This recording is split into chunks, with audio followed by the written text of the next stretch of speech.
Breakup अच्छा हो, जब आधार अच्छा हो, जब नींव अच्छी हो, तो भी स्वयं ही एक अच्छा भवन खड़ा हो जाता है। भारतीय सनातन जितने भी ग्रंथ हैं उसके एक एक पंक्ति में, एक एक शब्द में, एक एक पद में गागर में सागर भरा हुआ है। अर्थात जब उस पंक्ति के ऊपर कुछ लिखेंगे तो एक पूरी पुस्तक, पूरा ग्रंथ लिखा जाए। धर्म का अर्थ है धर्म इति धारयति, जिसको हम धारण कर सकें वही क्या कहलाता है? धर्म कहलाता है। पहली बार मैं ऐसे विद्यालय में आया जिसमें एक भी बच्चा आपस में बात नहीं कर रहा, सब बहुत अच्छे से सुन रहे हैं। और जो जितना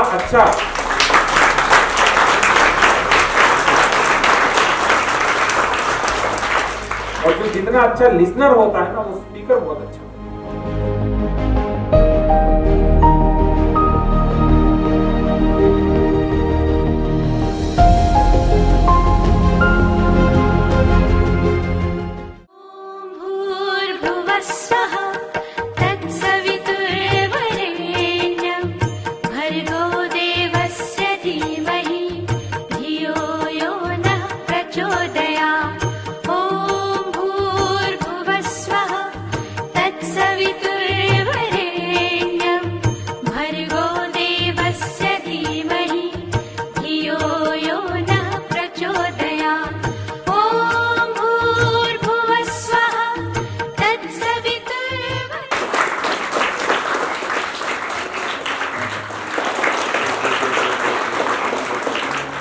सेशन की शुरुआत में हम लोग ये चाहते थे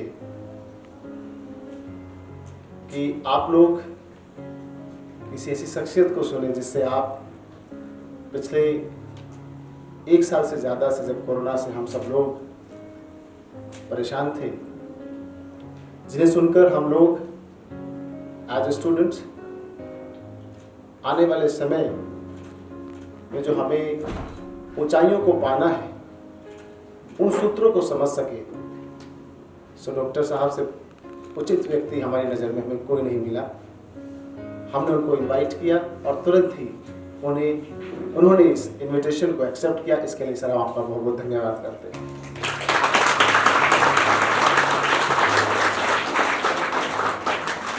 This is really a great moment for all of us.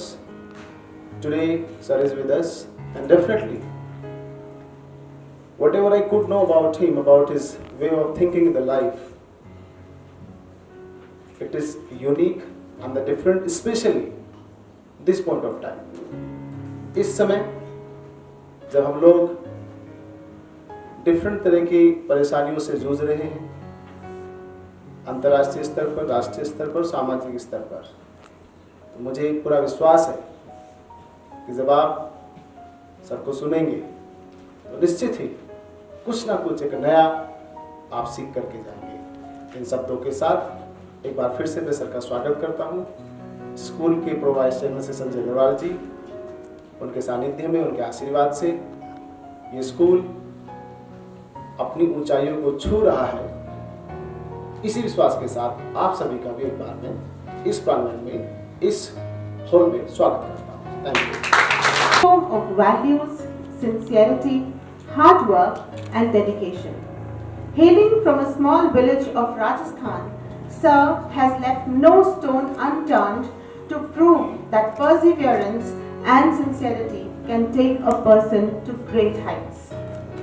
Sir has worked as a teacher, BDO, SDM, IAS and now working as Vice Chairman of Agra Development Authority. आपने Hindi grammar, English grammar, philosophy और बहुत सारे विषयों पर बहुत सारी पुस्तकें लिखी हैं। सर का यूट्यूब चैनल मोटिवेशनल वीडियोस से भरपूर है। आपने हमेशा संस्कारों को सबसे ज़्यादा महत्व दिया है और जीवन में कठिनाइयों से लड़ते हुए आगे बढ़ने के लिए प्रोत्साहित किया है। आपकी मोटिवेशनल किताब रुक जाना नहीं, उनके सफलता के सफर की शानदार कहानी है। So let us give a huge round of applause to welcome such a versatile personality who has spared his precious time to motivate all of us. Sir, आपके बारे में मैं जितना बोलूं, वक्त और शब्द दोनों ही कम पड़ जाएंगे। So I request you to kindly come up and motivate. उठ के रघुनाथा, माता पिता गुरु नावहि, तो सबसे पहले इस विद्यालय के नेतृत्वकर्ता हमारे प्रिंसिपल साहब श्री पुनीत विशिष्ट जी, आपको वंदन अभिनंदन, क्योंकि बहुत ही सुंदर विद्यालय चला रहे हैं। और अभी अभी ये जानकर हर्ष भी हुआ कि पहली बार जो फुटबॉल की एक चैंपियनशिप आगरा में आयोजित की गई, उसमें गौरवपूर्ण प्रथम स्थान हमारे गोयनका विद्यालय को मिला। तो आपको बधाई। इस विद्यालय की रीढ़ क्रेडाई के वर्तमान में अध्यक्ष और बहुत ही सुंदर तरह से संस्कारों पर आधारित इस विद्यालय को चलाने के लिए सदा सर्वदा तत्पर हमारे इस विद्यालय के pro vice chairman Shri Sanjay Agarwal ji, आपको भी बधाई, क्योंकि जब बैकअप अच्छा हो, जब आधार अच्छा हो, जब नींव अच्छी हो, तो भी स्वयं ही एक अच्छा भवन खड़ा हो जाता है।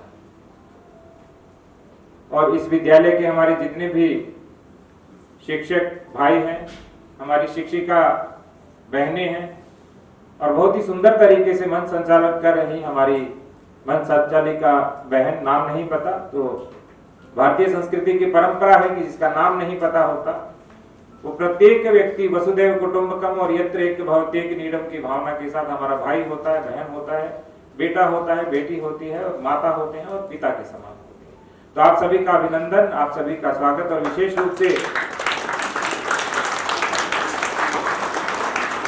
आज के कार्यक्रम को वृत्त चित्रों में कैद करने वाले हमारे दो छोटे भाई भी यहाँ खड़े हैं, तो आपका भी स्वागत और अभिनंदन।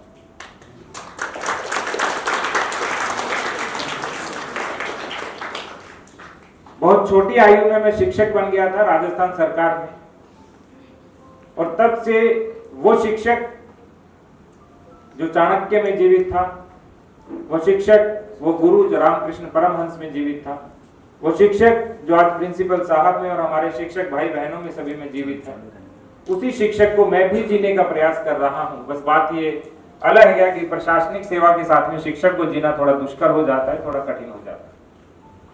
किंतु यदि संसार में सबसे पवित्र, सबसे महान कोई पेशा है, कोई कार्य है, कोई कर्म है, कोई जीवन है, तो वो है गुरु का, वो है शिक्षक का।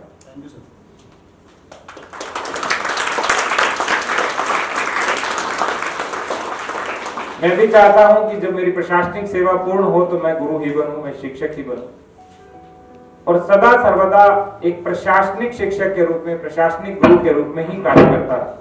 क्योंकि मैं नहीं चाहता कि मैं कभी कोई अधिकारी बनूं, क्योंकि जब व्यक्ति गुरु होता है या शिक्षक के रूप में होता है, और वो शिक्षक और गुरु सदा विद्यार्थी के रूप में उत्सुक और जिज्ञासु और सीखने की ललक और अधिगम की प्रेरणा के साथ रहता है, तो वो सदा सर्वदा ऊंचाइयों की ओर आगे बढ़ता है, जैसे अग्नि सदा सर्वदा ऊंचाई की ओर बढ़ती है। तो प्रत्येक शिक्षक अग्नि की तरह होता है, जो सामने वाले बच्चे को धधकाता है, उसके अंदर की जो अग्नि है, उसके अंदर की जो प्रेरणा है, उसके अंदर की क्षमताएं हैं, उनको प्रज्वलित करता है। तो हमारे जितने भी बच्चे बैठे हैं, हमारे बेटे बैठे हैं, हमारी बेटियां बैठी हैं, क्योंकि मेरी बेटियां भी इस विद्यालय में पढ़ती है और मेरा भांजा भी इस विद्यालय में पढ़ता है, तो हमारे सभी नन्हे मुन्ने प्यारे बच्चों का अभिनंदन, स्वागत, और बहुत अच्छे विद्यालय में बहुत अच्छा अध्ययन कर रहे हैं, तो आपको शुभकामनाएं।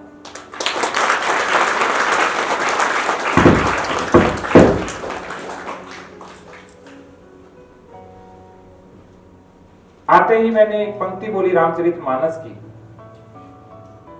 भारतीय सनातन जितने भी ग्रंथ हैं, उसके एक एक पंक्ति में, एक एक शब्द में, एक एक पद में गागर में सागर भरा हुआ है। अर्थात जब उस पंक्ति के ऊपर कुछ लिखेंगे तो एक पूरी पुस्तक, पूरा ग्रंथ लिखा जाएगा। तो जब राम जी को गुरु ने कहा कि क्या करना चाहिए, तो उन्होंने क्या बोला कि प्रातः काल उठ के रघुनाथ। तो उनके गुरु ने क्या कहा कि राम जी क्या करते हैं, प्रातः काल उठते हैं, सुबह जल्दी उठते हैं। अभी अभी प्रिंसिपल साहब से मेरी चर्चा चल रही थी कि आजकल तो लोग अपवाद रूप में उठते हैं जल्दी, जबकि भारतीय संस्कृति और परंपरा क्या रही है, जो आज पश्चिम हमें सिखाने का प्रयास कर रहा है वो स्वतंत्रता से पूर्व नहीं, अभी सन 2000 तक हमारी परंपरा और हमारी संस्कृति रही थी। क्या? अर्ली टू बेड, आगे आगे की पंक्ति पूरी करिए। तो आप क्यों हेल्दी वेल्दी और वाइज नहीं बनना चाहते? आपको पता भी है, सब बच्चों को पता है, देखिए, लेकिन किस कारण से? हमारी जो साइबर संस्कृति है, हमारी जो मोबाइल फोन से है, हमारी जो तथाकथित रात्रिकालीन जागने की संस्कृति है, उसके कारण हम आगे नहीं बढ़ पा रहे हैं। हम हेल्दी भी नहीं बन पा रहे हैं, हम वेल्दी भी नहीं बन पा रहे हैं और हम वाइज भी नहीं बन पा रहे हैं। लेकिन राम जी कब उठते थे? सुबह, प्रातः काल। हम नहीं कहते, ये हमारे ग्रंथ कहते। और उठते ही क्या करते थे? मात पिता गुरु नावहि माता, माता पिता और गुरु के चरण स्पर्श करते थे, क्योंकि उनके शरीर में, उनके जीवन में जो ऊर्जा है, जो ओरा है, वो आपको मिले।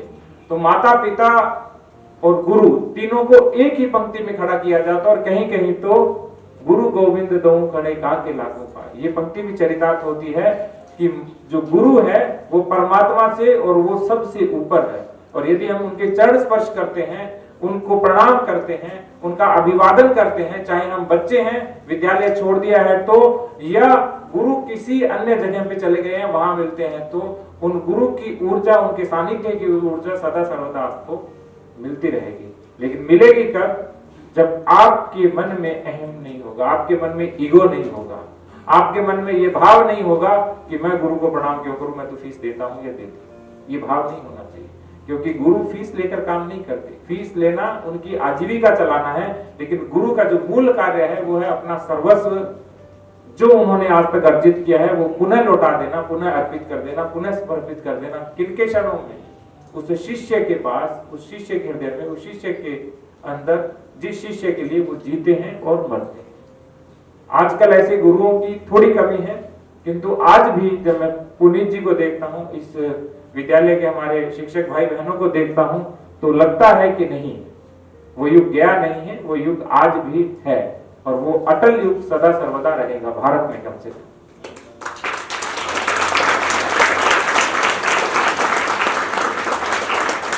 आज का सेशन हम 2 चरणों में करेंगे। एक में एक हमारे जो बच्चे हैं इनके साथ हम प्रश्नोत्तर करेंगे, और ताकि आपको थोड़ा सा अच्छा लगे कि आपके मन की जो आशंकाएं हैं, संदेह हैं, जिज्ञासाएं हैं, उत्सुकताएं हैं, प्रश्न हैं, प्रतिप्रश्न हैं, उनके विषय में हम कुछ चर्चा कर सकें। और शेष मैं कुछ आपको बताना चाहूंगा। एक शब्द आता है संस्कार, दूसरा शब्द आता है विद्या, और तीसरा शब्द आता है प्रज्ञा। इन शब्दों के विषय में किसी ने सुना है अभी तक, या तीनों शब्दों के विषय में किसी ने नहीं सुना? वो हाथ ऊपर करें। संस्कार, विद्या और प्रज्ञा।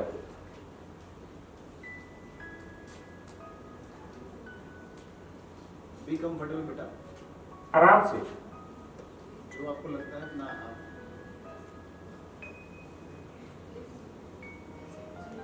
संस्कार के विषय में सुना होगा सभी ने, विद्या के बारे में भी सुना होगा, और प्रज्ञा के बारे में नहीं सुना। लेकिन जब संस्कार और विद्या का मेल हो जाता है तो जो हमारी प्रज्ञा है वो शिखर पर पहुंच जाती है। प्रज्ञा का अर्थ होता है बुद्धि, हमारी इंटेलेक्ट, हमारी वो भावना जिसमें हमारा मन और हमारी बुद्धि एक साथ काम करती है। और जब दोनों एक साथ काम करती है तो आप सफलता की भी ऊंचाइयां छूते हैं, आप जीवन की भी ऊंचाइयां छूते हैं, और जो लक्ष्य, जो इच्छा आपने मन में की है उसकी भी ऊंचाइयां छूते हैं। लेकिन वो कब आएगी? जब आप विद्या को संस्कारों के साथ ग्रहण करेंगे। विद्या माइनस संस्कार बराबर क्या बन जाता है? पैसा कमाने की मशीन। क्या बन जाता है? माइनस बात कर रहा हूं, प्लस की बात नहीं कर रहा। विद्या में से जब संस्कार चले जाते हैं तो पैसा कमाने की मशीन बन जाता है, और माँ बाप क्या कहते हैं? मेरा बेटा छोड़कर कहां चला गया? वो विदेश में चला गया, हम तो ऐसे ही करते हैं। फिर मुंबई जैसी ऐसी घटना घटती है जिसमें बच्चे अमेरिका में हैं और माता को देवलोक गमन किए हुए 3 महीने 6 महीने व्यतीत हो जाते हैं, माता कंकाल बन जाती है और पड़ोसी को भी नहीं पता लगता कि वास्तव में क्या हुआ। क्यों? क्योंकि हमारे अंदर जब संस्कार समाप्त हो जाते हैं तो भाव भी समाप्त हो जाते हैं। तो मेरा मानना है कि विद्या थोड़ी कम हो कोई समस्या नहीं है, एजुकेशन थोड़ी कम ले ले कोई समस्या नहीं है, यदि आपके पास संस्कार हैं तो आप जो चाहें वो बन सकते हैं। क्यों? क्योंकि संस्कार आपकी इच्छाओं को निर्धारित करता है। और गुरुदेव रविंद्रनाथ टैगोर ने एक बार कहा था कि यदि आपकी इच्छा पूरी नहीं तो मान के चलिए आपकी इच्छा अधूरी थी। और पूर्ण इच्छा किसके साथ आती है? पूर्ण संस्कारों के साथ आती है। तो पहला संस्कार क्या है? प्रातः काल उठ के रघुनाथ। सुबह क्या उठना है? जल्दी। सुबह जल्दी उठते हैं तो उस समय की एक विशेषता होती है जो रात्रि के समय की नहीं होती। इस पूरे ब्रह्मांड में, पूरे संसार में उस समय जितनी भी डस्ट होती है, जितनी भी नेगेटिव एनर्जी होती है, वो डिस्पर्स हो जाती है, वो फैल जाती है और सीधा ब्रह्मांड से, कॉस्मोस से, उस एनर्जी से, उस एटर्नल सोर्स से, जिसको आप राम कहें, कृष्ण कहें, सीता मैया कहें, राधा मैया कहें, महावीर कहें, बुद्ध कहें, गुरु नानक कहें, उनसे सीधा आपका कनेक्शन हो जाता है। और जब उनसे कनेक्ट होता है तो वही ऊर्जा, दैवीय ऊर्जा आपको मिलती है जिस ऊर्जा से वो लोग निर्मित हुए थे। और आप भी परमात्मा के अंश हो, आप भी क्या बन जाते हो? वही परमात्मा बन जाते हो। इसीलिए हमारे यहाँ जो सुबह की वेला होती है, जिसे सूर्योदय से 2.5 घड़ी पहले माना जाता है। 2.5 घड़ी का अर्थ क्या होता है? 1 घंटा पहले। 1 घड़ी में कितने मिनट होते हैं? घड़ी की बात कर रहा हूं, इंडियन टाइम की बात कर रहा हूं। I am not talking about western time. Indian time में घड़ी कितने मिनट होते हैं बताइए? 24 मिनट। 1 घड़ी में कितने होते हैं? 24 मिनट। और 2 घड़ी से क्या बनता है? एक मुहूर्त बनता है। कहते हैं ना आज मुहूर्त है, तो एक मुहूर्त बराबर कितने मिनट होता है? 48 मिनट। पहले सुना नहीं? कोई बात नहीं, जब जागो तभी सवेरा, शुरुआत कहीं से तो करनी है। तो सूर्योदय से जब 2.5 घड़ी पहले हम उठते हैं उसे ब्रह्म मुहूर्त कहते हैं। और ब्रह्म मुहूर्त का अर्थ होता है कि जब सुबह उठेंगे तो हमारा सीधा कनेक्शन किससे हो जाएगा? ब्रह्मा जी से, जिन्होंने इस संसार को निर्मित किया, जिनसे यह संसार सृजित हुआ। आप सोच के देखिए, आप रात को निशाचर बनना चाहते हैं। निशाचर कौन होते हैं? निशा, रात्रि। चर का अर्थ होता है घूमने वाला, जो रात्रि में घूमता है वो क्या कहलाता है? निशाचर। आपको निशाचर बनना है या ब्रह्मा बनना है, ये आपके हाथ में। और उठते ही क्या करना है? माता पिता के चरण स्पर्श कोई नहीं करता होगा, लेकिन यदि आपको मेरी बात में थोड़ा सा भी विश्वास हो, श्रद्धा हो, मुझे नहीं लगता कि सब बच्चे फॉलो करेंगे, लेकिन यदि 5 बच्चों ने भी फॉलो कर लिया, अपने माता पिता के चरण स्पर्श सुबह उठते ही किए, तो मैं मानूंगा कि आज मैं इस सभा में आया हूं, आपके पास आया हूं, तो मेरा जो आना है वो सार्थक हो जाएगा।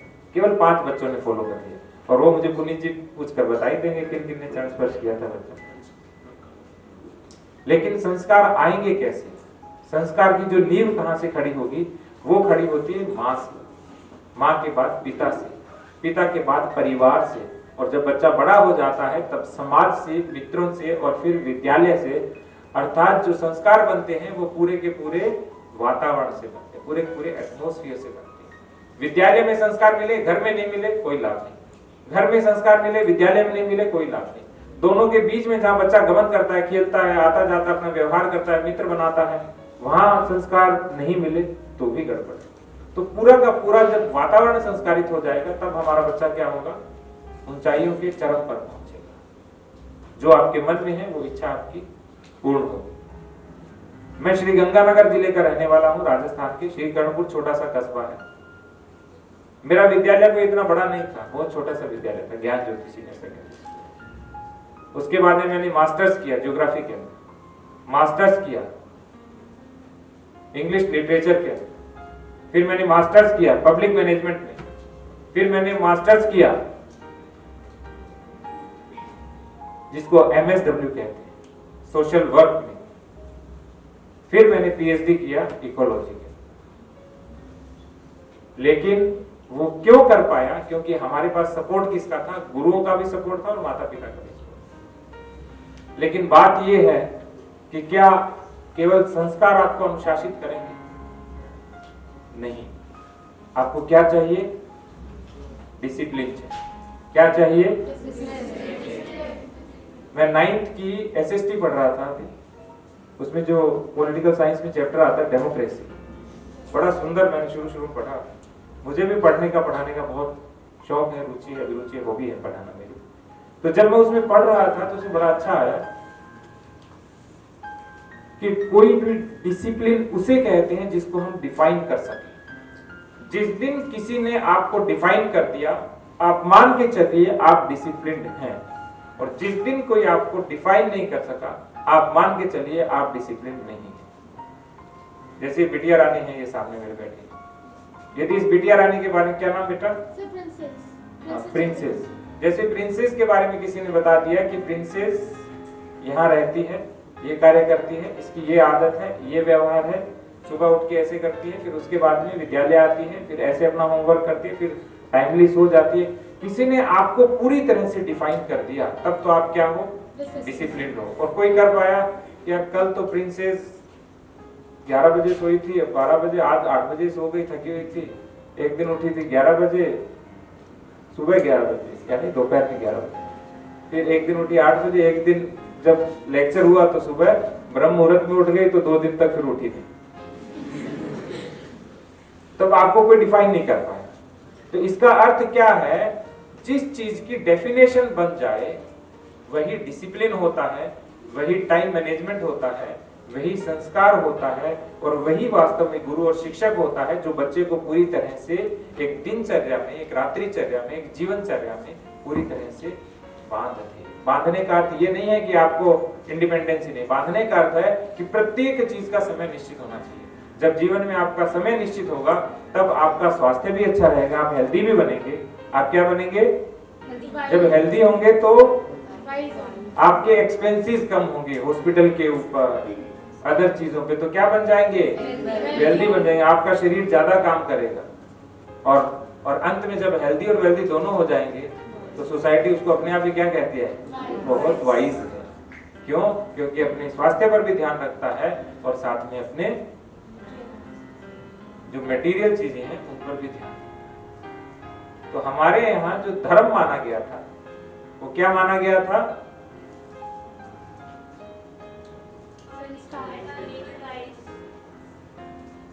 धर्म का अर्थ होता है आपकी नेचुरल इंस्टिंक्ट, जो आपके अंदर प्राकृतिक है, जो अपने आप घटित होता रहता है, वही क्या होता है? धर्म। जब उसको हम नर्चर करते हैं तो व्यक्ति क्या कहलाता है?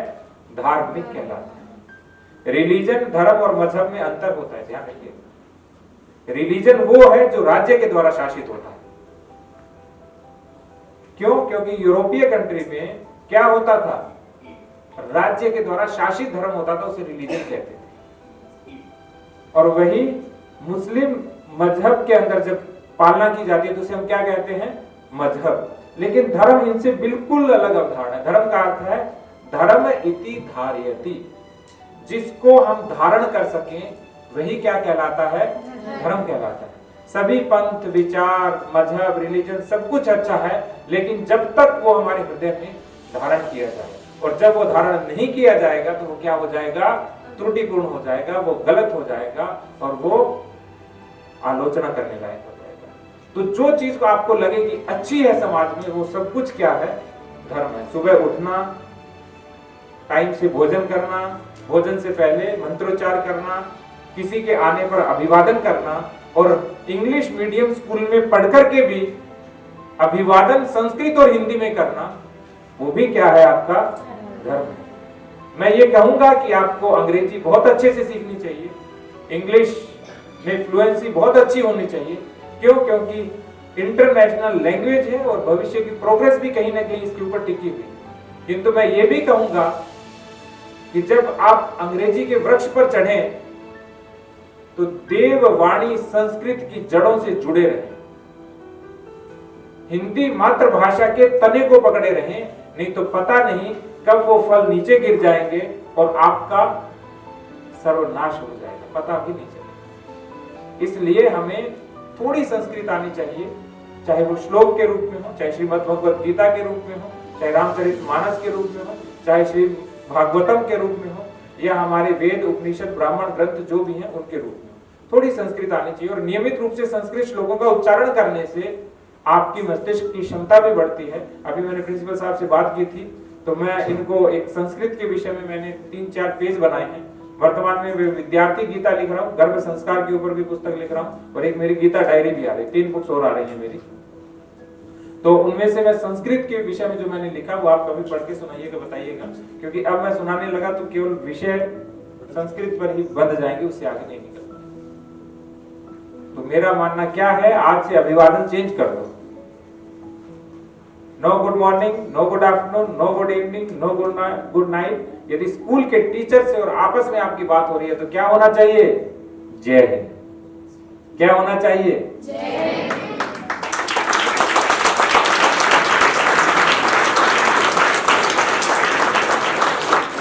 तो सभी को जय हिंद बोलना है, कोई भी आए तो क्या बोलना है? जय हिंद। प्रिंसिपल साहब आज से अनिवार्य करा देंगे, अनिवार्य हो गया। ठीक है।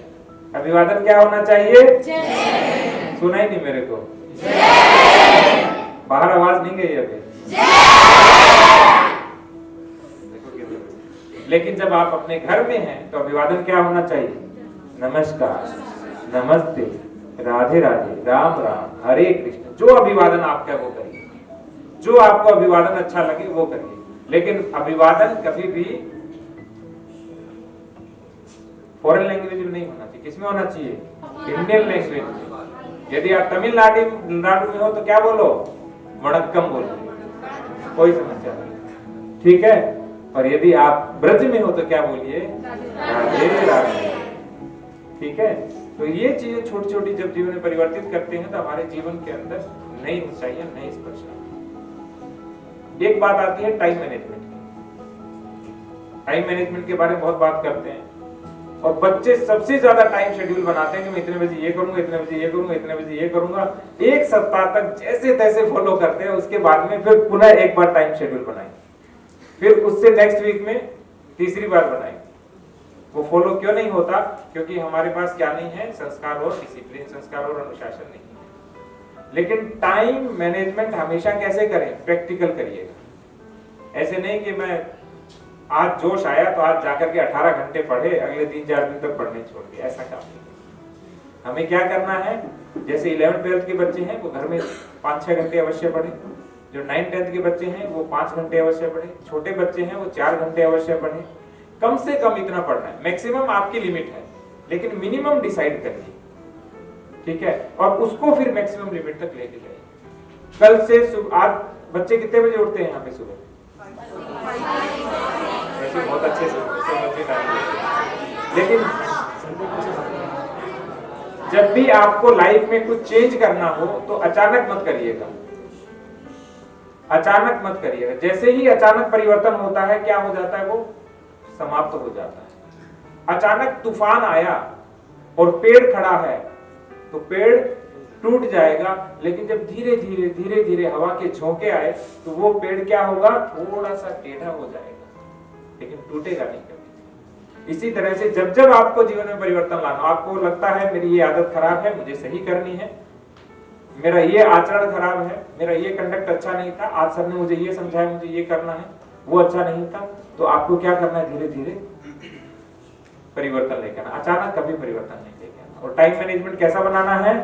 थोड़ा प्रैग्मेटिक, प्रैक्टिकल बनाना है। ऐसे नहीं कि आज 8 घंटे का बना लिया, 8 घंटे स्कूल, 8 घंटे 16, फिर सोओगे कब, खाओगे कब, पियोगे कब, खेलोगे कब, वो भी नहीं हो सकता। लेकिन सुबह उठते ही एक कार्य जो बच्चे कम करते हैं, क्योंकि सुबह जल्दबाजी होती है विद्यालय आने की, वो क्या है?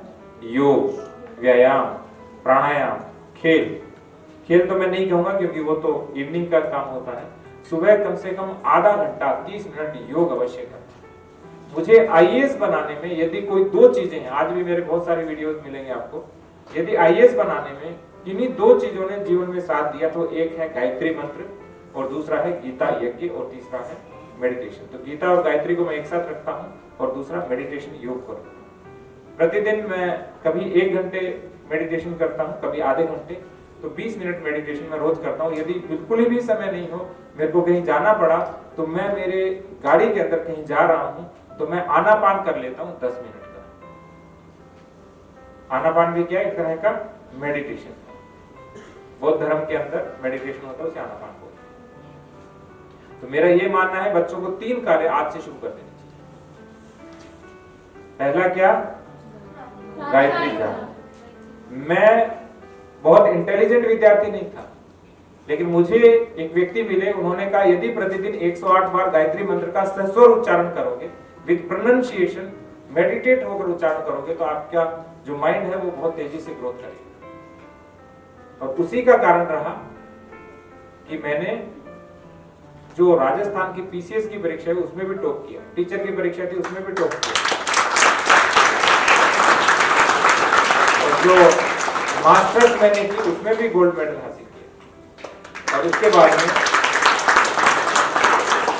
जो भारत की सर्वोच्च परीक्षा थी उसमें भी मैंने आईएएस मिला, क्योंकि उससे ऊपर कोई पहुंच होती नहीं। लेकिन यदि कोई मुझे कहे कि किसी एक को श्रेय देना हो तो मैं उसे किसे श्रेय देता हूं, गायत्री मंत्र को देता हूं, क्योंकि उसके बाद मेरे माइंड की ग्रोथ इतनी हुई, मुझे सब कुछ याद रहने लगे। आज तो स्थिति ये है कि मैं किसी चीज को 1 या 2 बार पढ़ लेता हूं तो मैं भूलता ही नहीं। अब समस्या ये हो जाती है कि उस मेमोरी में से डिलीट करना पड़ता है, ठीक है। अब वो डिलीट नहीं होता तो क्या करें, वो भरती जाती है मेमोरी। फिर उसको मेडिटेट करते, मेडिटेट करने से मेमोरी क्या होती है, धीरे धीरे कम नहीं और ज्यादा एक्सपेंड होती रहती है। यानी एक और हार्ड डिस्क लगती जाती है, फिर एक और हार्ड डिस्क लगती है, फिर एक और हार्ड डिस्क लगती है। तो मेडिटेशन क्या है, आपके माइंड के अंदर 8 GB को एक्सटेंड करके 16, 32, 64, 128, 256, 512 बढ़ाते रहता है। तो आपको 3 कार्य क्या करने, और तीसरा है गीता। गीता जी रोज पढ़ेंगे, आपको लगेगा कि ये तो बोरिंग है, लेकिन जब 1 श्लोक रोज पढ़ेंगे तो आपको क्या आना शुरू हो जाएगा, 2 श्लोक रोज पढ़ेंगे तो आपको क्या आना शुरू हो जाएगा, आनंद। इसीलिए मैंने गीता डायरी बना रहा हूँ। गीता डायरी लगभग कंप्लीट होने वाली है। जैसे गीता प्रेस की गीता डायरी आती है उसी तरह की गीता डायरी है, केवल वही की वही मानिए आप। उसमें कुछ चीजें मैंने ऐड ऑन की है। तो वो 2 श्लोक जब रोज करते हैं तो 1 वर्ष में 1 बार गीता जो पढ़ लेगा तो संस्कृत भाषा से दिमाग के जो तंतु होते हैं, जो न्यूरॉन्स हमारे हैं, वो बड़े तेजी से ग्रोथ करते हैं। इसीलिए संस्कृत पढ़ाने पर मैं जोर देता हूँ कि कम से कम 2 श्लोक बच्चों को सस्वर उच्चारण 5 बार 10 बार जितनी बार हो सके प्रतिदिन करना चाहिए। और 9th 10th 11th 12th को तो अनिवार्य होना चाहिए, क्योंकि ये तो आगे बोर्ड में जा रहे हैं और बोर्ड वाले को तो याद भी ज्यादा करना पड़ता है नहीं पड़ता। 8th वाले के थोड़े अंक कम आए तो मम्मी पापा कहते कोई बात नहीं बेटा 9th में देखेंगे, लेकिन 9th में कम आए तो कोई बात नहीं कहते। वो एक इधर चांटा रसीद करते, दूसरा तो चांटा जो रसीद करते हैं, ये जिसे डांट कहते हैं, उससे बचने का रास्ता क्या है, संस्कृत, गायत्री मंत्रोच्चारण और गीता के श्लोकों का उच्चारण। हमारे यहाँ बोर्ड के बच्चे हैं, या तो अभी वर्तमान में बोर्ड में है या अगले वर्ष बोर्ड में जाने वाले हैं। किसी को डॉक्टर बनना है, किसी को इंजीनियर बनना है, किसी को आईएएस बनना है, किसी को पीसीएस बनना है, किसी को टीचर बनना है, किसी को प्रोफेसर बनना है, किसी को पॉलिटिशियन बनना है, तो किसी को बिजनेसमैन बनना है। लेकिन ये सब बनेंगे कैसे, वो तब बनेंगे जब ये क्या होगा, बिल्कुल कंसंट्रेट रहेगा। और वो किससे होता है, मेडिटेशन से। तो आप एक प्रयास कर भी सकते हैं विद्यालय में थोड़ा मेडिटेट करना, लेकिन एक चीज से आपको बचना भी होगा, जिसे हमें डू एंड डोंट्स कहते हैं। विशेष रूप से बेटियों के लिए मैं कहूंगा कि आपको do and don'ts crystal clear होना चाहिए। हमें क्या करना है लाइफ में और क्या नहीं करना। कौन सी नेगेटिव एनर्जी हमारे पास आ रही है, कौन सी पॉजिटिव एनर्जी हमारे पास आ रही है, कौन सी नेगेटिव फ्रेंड आपके पास बैठी है और कौन पॉजिटिव फ्रेंड आपके पास बैठा है या बैठी है, वो आपको पता होना चाहिए। और विद्यालय में मित्र संस्कृति को, फ्रेंडशिप कल्चर को तो खत्म कर देना चाहिए। जैसे विद्या भारती के स्कूलों में होता है, सरस्वती विद्या मंदिर के विद्यालय में होता है, वहां सभी बच्चों को क्या बोलते हैं बताइए, तो दीदी भैया अनिवार्य करिए ना, क्या समस्या। विद्यालय ऐसा होना चाहिए, क्योंकि हम प्रतिज्ञा प्रतिदिन लेते हैं। क्या प्रतिज्ञा? कहीं ना कहीं मैं चेहरा भी पढ़ लेता हूँ बच्चों का, तो ठीक है। तो ये चीज भी जब अनिवार्य हो जाएगी, आपके जीवन में इतनी पवित्रता आ जाएगी, इतनी पॉजिटिव एनर्जी आ जाएगी कि आपको गॉड पार्टिकल बाहर नहीं देखना है, हिग्स बोसोन बाहर नहीं देखना है। आपको सृष्टि के निर्माण के प्रिंसिपल का नाम क्या है बताइए, जिससे पृथ्वी बनी? Big bang. आपके लाइफ में बिग बैंग हो जाएगा और आप खुद क्या बन जाओगे? हिग्स बोसोन और गॉड पार्टिकल बन जाओगे। और फिर पूरा संसार, पूरा पृथ्वी, पूरी सृष्टि आपका अनुसरण करेगी और आपके मन की जो इच्छा होगी उसे पूर्ण होने से कोई नहीं रोक सकता, क्योंकि आपके पास केवल पॉजिटिव डायरेक्शन रहेगा। कोई नेगेटिव एनर्जी, कोई नेगेटिव डायरेक्शन या रास्ते की भटकावट नहीं होगी। आप बिल्कुल सीधा जाकर के क्या लगाओगे? अर्जुन की तरह मछली की आंख पे निशाना लगाओगे, बीच में कहीं रुकने वाले नहीं। लेकिन ये कब आता है? जब आप अपने जीवन में छोटे छोटे परिवर्तन लेके आए। और एक मैं बताता होता हूं सदा सर्वदा, स्मरण क्षमता बढ़ाने का एक तरीका तो बता दिया, गायत्री मंत्र। दूसरा 3-4 मंत्र हैं जो मैं प्रतिदिन पढ़ता हूं, उससे भी मेरा बहुत पॉजिटिव चेंज हुआ। वो स्पेशली माइंड की ग्रोथ के लिए होते हैं, परीक्षा की सफलता के लिए होते हैं। हमारे पास सब कुछ है। एक है जेहि पर कृपा करे जन जानी, कभी उजिर न चावहि पानी, गुरु ग्रह गए पठन रघुराई, अल्प काल विद्या सब पाई। और एक है ओम नमो भगवती सरस्वती वाग्वादिनी ब्रह्माणी ब्रह्म रूपिणी बुद्धिवर्धिनी मम विद्या दे दे स्वाहा। और एक तो आपको प्रतिदिन पढ़ते होंगे, या कुंदेदु तुषार हार धला, या शुभ्र वस्त्राभ, या वीणा वरदंड मंडित का, या श्वेत पद्मासन। पढ़ते हो आप प्रतिदिन? नहीं पढ़ते। माँ सरस्वती की जब आराधना जो करता है ना, तो आपका जो माइंड है वो क्या हो जाता है? सोच भी नहीं सकेंगे कितनी ग्रोथ होगी। जिसके 60% आ रहे हैं वो 80 पर पहुंच जाएगा, 80 वाला 100, अब 100 वाला तो पहुंच नहीं पाएगा। ठीक है ना? और हमें अंकों की रेस नहीं करनी है, मार्कशीट में दौड़ना नहीं है, हमें अपना बेस्ट करना है। लेकिन ये कभी नहीं कहना कि मेरे को 90% लाने हैं। 80% वाला बच्चा ज्यादा अच्छा है यदि वो कंपटीशन नहीं कर रहा है या हेल्दी कंपटीशन कर रहा है केवल, और 98% वाला बच्चा ज्यादा अच्छा नहीं यदि वो हेल्दी कंपटीशन नहीं कर रहा है। इसलिए आपस में जो भी आप भाई बहन सब लोग बैठे हो, जितने भी बच्चे बैठे हो, एक दूसरे का सहयोग, एक दूसरे का कोऑपरेशन, मुस्कुरा रहे हो, मन में कुछ ना कुछ खोट है।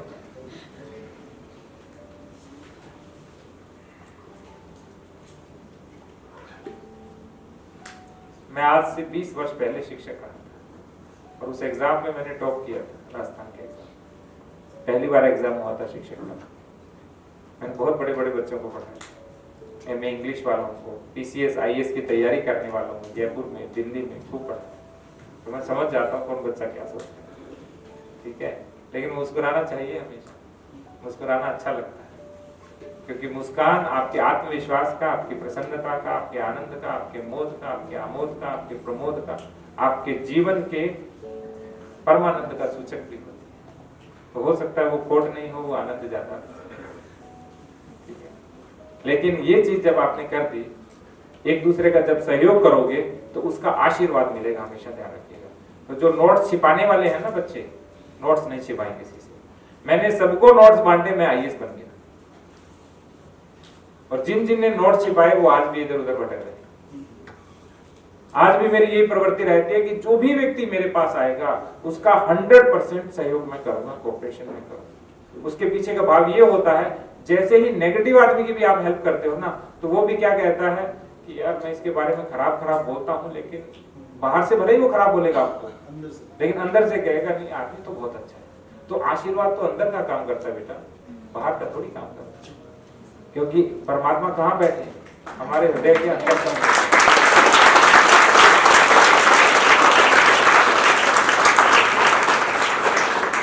इसलिए कभी भी आपको लगे, कभी भी थोड़ा सा भी संशय हो, तो सीधा ठाकुर जी की शरण में जाओ और सब कुछ उनकी शरण में छोड़ करके कहो, चाहे कैसा भी है मैं इसकी हेल्प करूंगा। और जब ऐसा करने लग जाएंगे तो चारों ओर क्या आ जाएगा? पॉजिटिव वाइब्स आपके चारों ओर आएगी, आपका और अपने आप बन जाएगा। और आप कहीं जाएंगे तो क्या कहेंगे कि भाई जो प्रिंसेस है वो तो बहुत ही अच्छी बच्ची है। कहेंगे या नहीं कहेंगे? ये बिटिया भी मुस्कुरा रही है, सोच रही है मेरा नाम क्यों नहीं ले। क्या नाम है बेटा? हैं? हाँ, दिया को भी बहुत अच्छा कहेंगे, क्योंकि दिया क्या करेगी? अपना प्रकाश चारों ओर फैलाती है। लेकिन वो कब होगा? जब हम क्या करेंगे? दूसरे का सहयोग करेंगे। तो बोर्ड की परीक्षाओं में आपको एक अच्छा तरीका बता के जाता हूं पढ़ने का। इंटरेक्शन आपस में जरूर करवाएं। टीचर से मेरा अनुरोध रहेगा, आग्रह रहेगा कि थोड़ा थोड़ा इंटरेक्शन शुरू हो जाना चाहिए। दो बच्चों में इंटरेक्शन कैसे होता है? जो हेल्दी इंटरेक्शन जिसको कहते हैं, डिस्कशन भी कह सकते हैं उसको। एक टॉपिक आप तैयार करके आओ, एक टॉपिक दिया तैयार करके, एक प्रिंसेस तैयार करके आए, दोनों एक दूसरे को टॉपिक सुनाए, एक दूसरे की गलती निकाले, टीचर उसको ऑब्जर्व करे। तो जब पूरी क्लास में ये डिस्कशन चलेगा तो वो जो आपने याद किया है ना, वो कंठस्थ होना शुरू हो जाएगा। कंठस्थ किसे कहते हैं? जो चीज कंठ में रहे, जैसे ही पूछे बाहर निकल जाए, उसे क्या कहते हैं? कंठस्थ। लेकिन वो कब होगा? जब सारी ज्ञानेंद्रियां हमारी काम करेंगी, सारी कर्मेंद्रियां काम करेंगी। जब एक ज्ञानेंद्रिय केवल पढ़ने वाली, याद करने वाली रहती है ना, तो एक आंख काम करती है, थोड़ा ब्रेन काम करता है, बाकी कुछ काम नहीं करता। लेकिन जब आप डिस्कशन करते हैं तो आप घर से पढ़ के आते हैं, आप टीचर भी बन जाते हैं, आप स्टूडेंट भी बन जाते हैं। जब आप किसी चीज को लिख लिख के देखते हैं, जैसे आपके मॉक टेस्ट होते होंगे, तो जब लिख लिख के देखते हैं तो एक और ज्ञानेंद्रिय एक्स्ट्रा काम करना शुरू कर देती है। तो चार चीजों से बच्चा सीखता है। तो चारों चीजें बच्चे के पास होनी चाहिए। रीडिंग भी होनी चाहिए, राइटिंग भी होनी चाहिए, लिसनिंग भी होनी चाहिए और स्पीकिंग भी होनी चाहिए। और मुझे इतना अच्छा लग रहा है कि पहली बार मैं ऐसे विद्यालय में आया जिसमें एक भी बच्चा आपस में बात नहीं कर रहा, सब बहुत अच्छे से सुन रहे हैं। और जो जितना अच्छा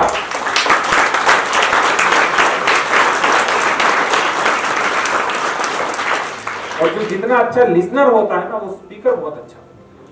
तो आप बहुत अच्छे वक्ता भी बनेंगे। क्यों? क्योंकि आप श्रोता बहुत अच्छे, एक एक चीज को ग्रैस्प कर रहे हो, उसको पकड़ रहे हो, उसको अपने मन में, अंतरतम में बैठा रहे हो। और इस संसार में ध्यान रखिएगा, बुराई है ही नहीं, चारों तरफ अच्छा ही अच्छा ही। कहते हैं ना कि कण कण में क्या है? शंकर है, कण कण में ईश्वर है। कैसे आया कण कण में ईश्वर है? क्योंकि प्रोटॉन, न्यूट्रॉन और इलेक्ट्रॉन यही एनर्जी है। और ये एनर्जी बताइए आप में है या इस पत्थर में भी है? लोगों ने कहा पत्थर में एनर्जी नहीं है, पौधे में एनर्जी नहीं है। तो हमारे एक वैज्ञानिक है जगदीश चंद्र बोस, उन्होंने क्या किया? उन्होंने दिखा दिया कि जब पत्थर के ऊपर भी आप पैर जोर से मारते हो तो क्या होता है? उसको भी पीड़ा होती है, उसको भी तकलीफ होती है और उसके अंदर भी सिहरन उठती है। इसलिए जब बच्चा प्रत्येक कण कण में शंकर को देखना शुरू करेगा, प्रत्येक कण कण में ईश्वर को देखना शुरू करेगा, उसके बाद उस बच्चे का जीवन प्रेम से, सद्भाव से, जिस धार्मिक गुणों की बात की थी वो सारे धार्मिक गुण अपने आप उसके अंदर नर्चर होते हैं। तो हमें क्या बनना है? धार्मिक भी बनना है। धार्मिक का अर्थ ये नहीं है कि केवल पूजा पाठ करते। धार्मिक का अर्थ है जितने भी अच्छे गुण हैं, ईमानदारी है, सदाचार है, सत्यनिष्ठा है, ममता है, प्रेम है, करुणा है, दया है, ये सब कुछ आपको मिलती है। और जब आप दूसरे का भला करोगे तो भला का उल्टा क्या होता है? भला का उल्टा भला को जब आपस में दोनों अक्षरों को इंटरचेंज करेंगे तो क्या हो जाएगा? अब भला का उल्टा बुरा मत करिएगा। अब बोलिएगा भला का विलोम शब्द क्या है? जैसे ही भला किया आपके पास क्या आएगा? लाभ होगा। और जैसे ही आपने दया की आपको लोग क्या करेंगे? याद करेंगे। हमें तो उस अब मैं चाहूंगा कि जो भी हमारे प्यारे बच्चे हैं कुछ भी पूछना चाहते हैं अपने जीवन के विषय में, अध्ययन के विषय में, स्वयं के विषय में, मेरे से पूछ सकते हैं, बात कर सकते हैं। क्योंकि इंटरेक्टिंग से शुरू कर दें। हाँ, नहीं तो पहले मैं क्वेश्चन पूछना चाहता हूँ सर से। मैंने बहुत कॉम्पिटिशन पूछी सर, बच्चे सोशल मीडिया से कैसे बचना ये भी चाहते हैं। मैं आपके पास बैठा इतनी बार आया, मैं आपके पास 3-4 बार आया। आपने मुझे सोशल मीडिया पर देखा कभी? नहीं देखा। मेरी फेसबुक के अंदर मैं साल में 4-5 अपडेट से ज्यादा नहीं देता। यहाँ पोस्टिंग हो गई है, अब मैं यहाँ से चला गया हूँ, टाटा बाय बाय, इसके अलावा कुछ नहीं कहता। क्यों? क्योंकि जब आप अस्त व्यस्त हैं तब आपके पास सोशल मीडिया रहेगा। और जैसे आप वास्तव में व्यस्त हो जाएंगे तो सोशल मीडिया अपने आप हट जाएगा। और मेरी जो बुक आ रही है विद्यार्थी गीता, उसका 17वां चैप्टर भी यही है कि डिजिटलाइजेशन का सदुपयोग होना चाहिए, न कि दुरुपयोग। तो सोशल मीडिया से दूर रहने का एकमात्र तरीका है कि आपको सोशल मीडिया की आवश्यकता ही नहीं है। आप क्यों मोबाइल देख रहे हैं? आवश्यकता क्या है? मुझे तो लगता नहीं। और गारंटी से कहता हूं, जो बच्चे फर्स्ट आते होंगे ना यहाँ पे, सोशल मीडिया से नहीं, सोशल मीडिया से नहीं, मोबाइल से ही कोई लेने देना। आपने विद्यालय में पढ़ा दिया, बच्चों के पास ऑलरेडी बुक है, और बहुत सारे बच्चे ट्यूटर के पास भी जाते हैं, कोचिंग पढ़ने भी जाते होंगे, ठीक है, या उनके घर कोई पढ़ाने आता होगा, ठीक है। उसके बाद सोशल मीडिया की आवश्यकता कहाँ है? सोशल मीडिया असोशल लोगों का होता है। सोशल मीडिया किसका होता है? असोशल का, जिससे कोई मिलता नहीं है, जिसके कोई पास नहीं बैठता है, तो वो क्या करता है? फेसबुक के ऊपर, ट्विटर के ऊपर, इंस्टाग्राम के ऊपर, कू के ऊपर अपने क्या खोजता है? मित्र खोजता है, मित्र बनाता है। और वो सारे मित्र क्या होते हैं? वर्चुअल होते हैं, एक्चुअल नहीं होते, आभासी होते हैं, वास्तविक नहीं होते। जैसे थोड़ी सी देर बाद मैं चला जाऊंगा, आप सोचोगे कि सर यहाँ आए थे, या आप हमें क्या कह सकते हो, पिता समान भी मान सकते हो, ठीक है। तो यहाँ आए थे, आप केवल सोचोगे कि यहाँ खड़े थे, तो मैं यहाँ हूँगा थोड़ी देर बाद? नहीं हूँगा, यहाँ कोई और वक्ता खड़ा होगा। लेकिन आप वही मान के चलो, तो वो तो कौन सी दुनिया है? Social media, social world. तो आपको जब आवश्यकता हो तब उसका उपयोग करें। और मेरा मानना है कि जब तक बच्चा अपना लक्ष्य प्राप्त नहीं करता, तब तक सोशल मीडिया की आवश्यकता ही नहीं है। आपको YouTube की आवश्यकता हो सकती है, आपको गूगल की आवश्यकता हो सकती है, लेकिन सोशल मीडिया की आवश्यकता आपको बिल्कुल नहीं है। तो किसी से बचने का सबसे श्रेष्ठ तरीका क्या है? उससे दूर रहना और स्वयं व्यस्त रहना। आप जब स्वयं व्यस्त रहेंगे और उससे दूर रहेंगे तो अपने आप बचेंगे। अब आप ही फ्री हैं, आप पढ़ भी नहीं रहे, घर पे होमवर्क भी नहीं कर रहे, बोर्ड परीक्षा की तैयारी भी नहीं कर रहे, अपने मम्मी पापा गुरुजन का कहना भी नहीं मान रहे, तो आप क्या हो जाओगे? अस्त व्यस्त हो जाओगे। और अस्त व्यस्त आदमी को और अस्त व्यस्त कौन करता है?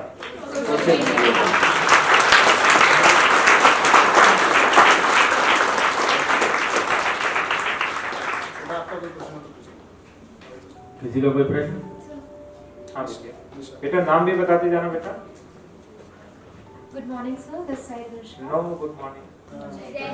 जय हिंद सर, अनुष्का दिस साइड। हाँ, वैसे समय लगता है। कहते हैं कि आदतें जब व्यवहार में लानी हो तो वो 21 दिन लगते हैं, जब व्यवहार को आचरण बनाना हो तब फिर 21 दिन लगते हैं, जब वो आचरण व्यक्तित्व बनता है, पर्सनालिटी का पार्ट बनता है, तब फिर 21 दिन लगते हैं। तो 21 डेज के फॉर्मूले के बाद विद्या क्या बोलेगी अगली बार मुझे? जय।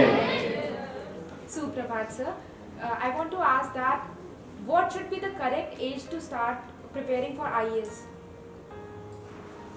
बेटा, मेरा ये मानना है बच्चा कि जब आपकी स्टडी अच्छे से कंप्लीट हो जाए तो आपको सेकेंड ईयर तक तो सोचना ही नहीं है। आपको 9th बहुत अच्छे से करनी है, 10th बहुत अच्छे से करनी है, थोड़ा स्टडी करनी है। ऐसा नहीं कि सिलेक्टिव क्वेश्चन करके जैसे तैसे पास हो रहे हैं। उसके बाद में 12th बहुत अच्छे से करनी है, फर्स्ट ईयर बहुत अच्छे से करनी है, सेकेंड ईयर बहुत अच्छे से करनी है। चाहे आप क्या कर रहे हैं, डॉक्टर बन रहे हैं, आप इंजीनियर बन रहे हैं, आप BBA कर रहे हैं, कुछ भी कर रहे हैं आप, ठीक है। लेकिन आपको करना क्या है? सेकेंड ईयर तक अच्छे, जब फाइनल ईयर में आ गए उसके बाद आपको देखना है कि क्या सिलेबस है, क्या पढ़ना है। लेकिन जब तक आपकी ग्रेजुएशन नहीं हो जाए, ग्रेजुएशन क्यों क्या बोलते हैं हिंदी में? स्नातक। जिसने ज्ञान से स्नान कर लिया हो वो व्यक्ति स्नातक कहलाता है। तो जब तक ज्ञान से स्नान नहीं करेंगे और परम ज्ञान की तैयारी में लगेंगे तो गड़बड़ी हो जाएगी बच्चा। तो अपने को अभी केवल क्या करना है, जैसे छुट्टी है तो केवल थोड़े से YouTube पर वीडियो देख लिए, कौन IAS है, कौन डॉक्टर है, या कौन इंजीनियर है, जिसको पॉलिटिशियन बनता है। कौन पॉलिटिशियन कौन कौन बनना चाहता है यहाँ पे? बहुत अच्छा, चलो एक व्यक्ति मिला। जो बाय बोर्न पॉलिटिशियन बनना चाहता है वो सबसे अच्छा हो, यानी बाय बोर्न जिसके अंदर लीडरशिप हो। डॉक्टर कौन कौन बनना चाहते हैं? बेटियों की संख्या ज्यादा है। और इंजीनियर, बिजनेसमैन, ज्यादातर बिजनेसमैन में भी दो होते हैं, एक अपने माता पिता को संभालना जो उनके काम धंधे, और दूसरा स्टार्टअप। तो स्टार्टअप वाले कौन कौन है इसमें? स्टार्टअप वाले कम है, बाकी माता पिता वाले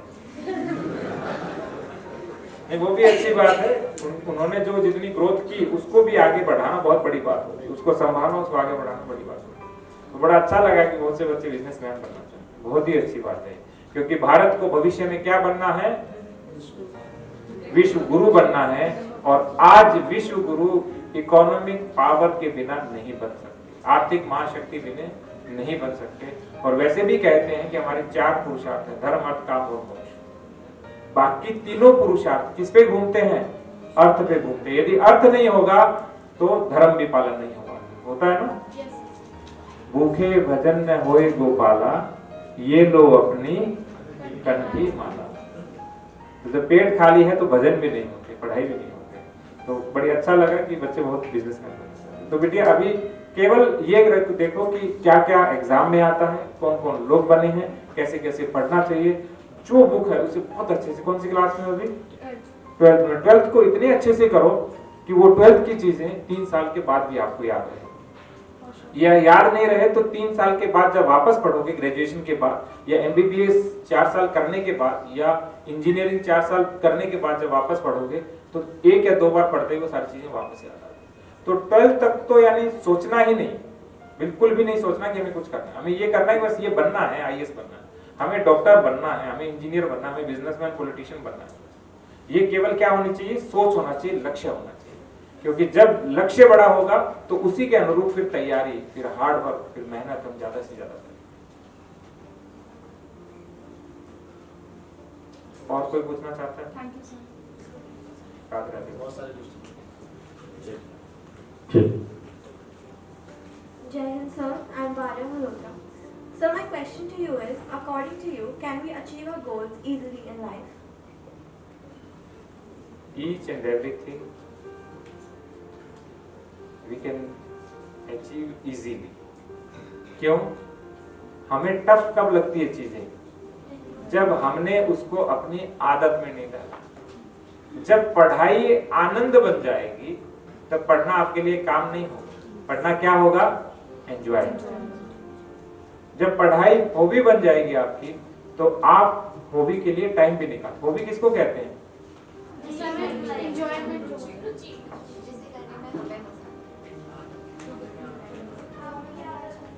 जो इजीली हो जाए। मैं बताता हूँ हॉबी की जो परिभाषा है, गूगल पर सर्च करिए।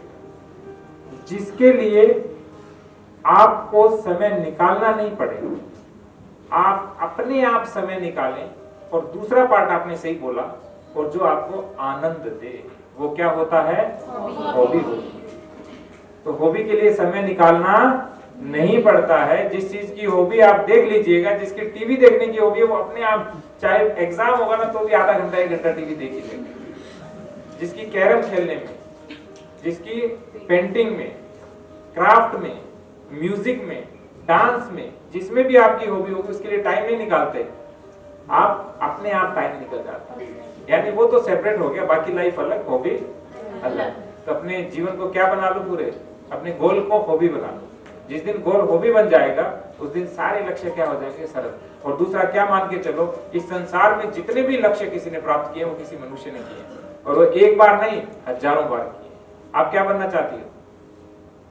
Psychiatrist. तो कितने साइकियाट्रिस्ट होंगे इस वर्ल्ड में? तो जब हजारों लोग बने हैं तो मैं तो बहुत सरलता से बन सकती हूँ। ठीक है।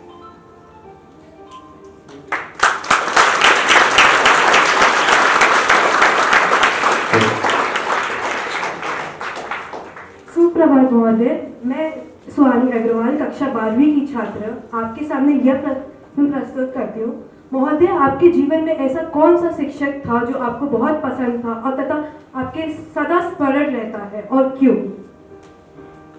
2 शिक्षक मुझे सदा स्मरण रहते हैं। एक इस संसार में नहीं है, श्री जनकराज पारिक सर, बहुत बड़े कवि थे, हमारे विद्यालय के प्रिंसिपल थे। जब मैं पहली बार साइंस लेने के लिए गया तो सर ने कहा, तुम साइंस क्यों नहीं लेना चाहते? तुम्हारे पापा कहते हैं तुमको साइंस की पढ़ाई करनी चाहिए, तुमको नॉन मेडिकल या मेडिकल लेना चाहिए। मैंने कहा सर साइंस की किताबें बहुत मोटी होती है तो इसलिए नहीं ले रहा। ये मेरा उत्तर। तो क्या लेना चाहते हो? मैंने कहा कॉमर्स। क्या तुम झूठ बोल रहे हो, तुम्हारे सारे दोस्त कॉमर्स में, इसलिए तुम कॉमर्स में जाना चाहते हो। मैंने कहा बड़ा कारण पहला था, दूसरा कारण ये भी है कि हमारे मित्र भी उसमें गए तो मैं कॉमर्स में जाना चाहता हूं। तो मैंने बीकॉम किया। और दूसरे जो मेरे गुरु हैं वो आज भी हैं, वो मुझे सदा सर्वदा प्रेरित करते रहते हैं। श्री प्रवीण भाटिया, आप जब YouTube पे टाइप करेंगे श्री प्रवीण भाटिया तो वहाँ भाटिया आश्रम है। सर 11,000 बच्चों को पढ़ाते हैं, ऑफलाइन मोड की बात कर रहा हूँ। ऑनलाइन 6,500 और 11,000 ऑफलाइन, और मात्र 250 रुपए की फीस पर। और सर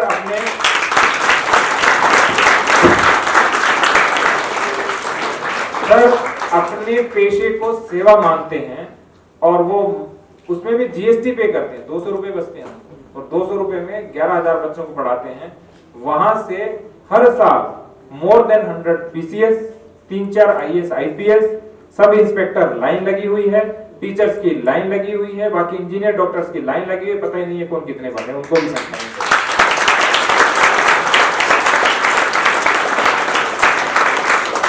और सबसे बड़ी बात, आपने ब्रेन ट्रेन का नाम सुना होगा। तो सर ने रिवर्स ब्रेन ट्रेन कराया। क्या कराया? जो गांव के बच्चे जिनके पास पैसा नहीं था, जो दूर दूर बड़े शहरों में जा रहे थे, दिल्ली जा रहे हैं पढ़ने के लिए, चंडीगढ़ जा रहे हैं पढ़ने के लिए, जयपुर जा रहे हैं, जोधपुर जा रहे हैं, बड़े बड़े शहर में, वो मेरे जनपद के, मेरे डिस्ट्रिक्ट के एक छोटे से टाउन सूरतगढ़ में भाटिया आश्रम में आते हैं। क्योंकि सर ने उसका नाम कोचिंग संस्थान नहीं रखा, उसका नाम क्या रखा? भाटिया आश्रम। तो जब आपको दूसरे को खींचना हो और आप में थोड़ा सा भी समर्पण और सेवा का भाव हो, तो पूरी दुनिया आपकी ओर खींची चली जाती है। वो स्थान नहीं देखती है, वो क्या देखती है? पवित्रता देखती है, वो सेवा देखती है, वो उस गुरु को देखती है। तो दूसरे गुरु अभी मेरे पास आगरा भी आके गए थे, कल स्कूल में भी आए थे, श्री प्रवीण भाटिया। तो 2 गुरु हैं। एक मुझे मोटिवेट बहुत किया करते थे। जब मैं IAS बना तो उन्होंने एक कहानी लिखी थी बहुत पहले, शंभू कलेक्टर। कहानी का नाम क्या था? शंभू कलेक्टर। तो उन्होंने मुझे भेजी कि बेटा पहली बार किसी ने मेरे जीवन को साकारित कर दिया। बहुत समय से मेरी इच्छा थी कि मेरे विद्यालय का कोई बच्चा IAS बने, और जब तुम बने तो अब मैंने सोचा कि अब मुझे ज्यादा जीवन में आवश्यकता नहीं। उसके 2 वर्ष बाद वो देवलोक गमन कर गए थे। तो ये थे हमारे मुझे। अब आपको जब बोल रहा हूँ तो मैं अंदर से रोमांचित हो गया, क्योंकि गुरुदेव की प्रेरणा मेरे पास आज भी है, उनकी ऊर्जा आज भी मेरे पास है। तो 2 गुरु थे, और गुरु हमेशा आप अपने पास में रखें, उनसे संपर्क में रहें, और सदा सर्वदा उनका आशीर्वाद लेते रहें। क्योंकि उनकी जो एनर्जी है ना, आपको क्या कर देगी? एनर्जाइज रखेगी। आपको स्वेट मार्टन पढ़ने की आवश्यकता नहीं पड़ेगी, क्योंकि गुरुजी eternal Swett Marden. Swett Marden की स्टोरी पढ़ी होगी ना आपने, पढ़ते होंगे। वो मोटिवेट करते हैं, कोई मोटिवेशन की जरूरत नहीं। गुरु से बड़ा मोटिवेटर इस संसार में कोई नहीं। उनका एक एक शब्द जब ध्यान से सुनेंगे, जीवन में उतारेंगे, तो आप अपने आप सेल्फ मोटिवेटेड हैं।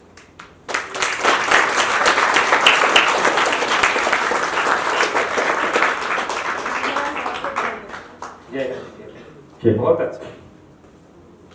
जय हिंद महोदय, मैं अनुष्का अग्रवाल। मैं आपसे ये पूछना चाहती हूँ कि क्या आपको अपने पेरेंट्स से कभी डांट पड़ी है, और आपको कब लगा कि वो डांट आपकी जिंदगी की सबसे बड़ी डांट थी? बेटा हम तो उस जमाने के हैं जब डांट नहीं पड़ती थी, जब पिटाई होती थी। बस ये जरूर है, मेरे को अंतिम बार पिटाई 2nd ईयर में हुई थी। उसके बाद नहीं पीटा, उसके बाद केवल डांट पड़ती। और आज सुबह भी डांट खा के आया हूं, क्योंकि मैं मेरे पेरेंट्स के साथ रहता हूँ। मेरे पेरेंट्स यहाँ रहते हैं, मैं उनके साथ रहता हूँ। संस्कार।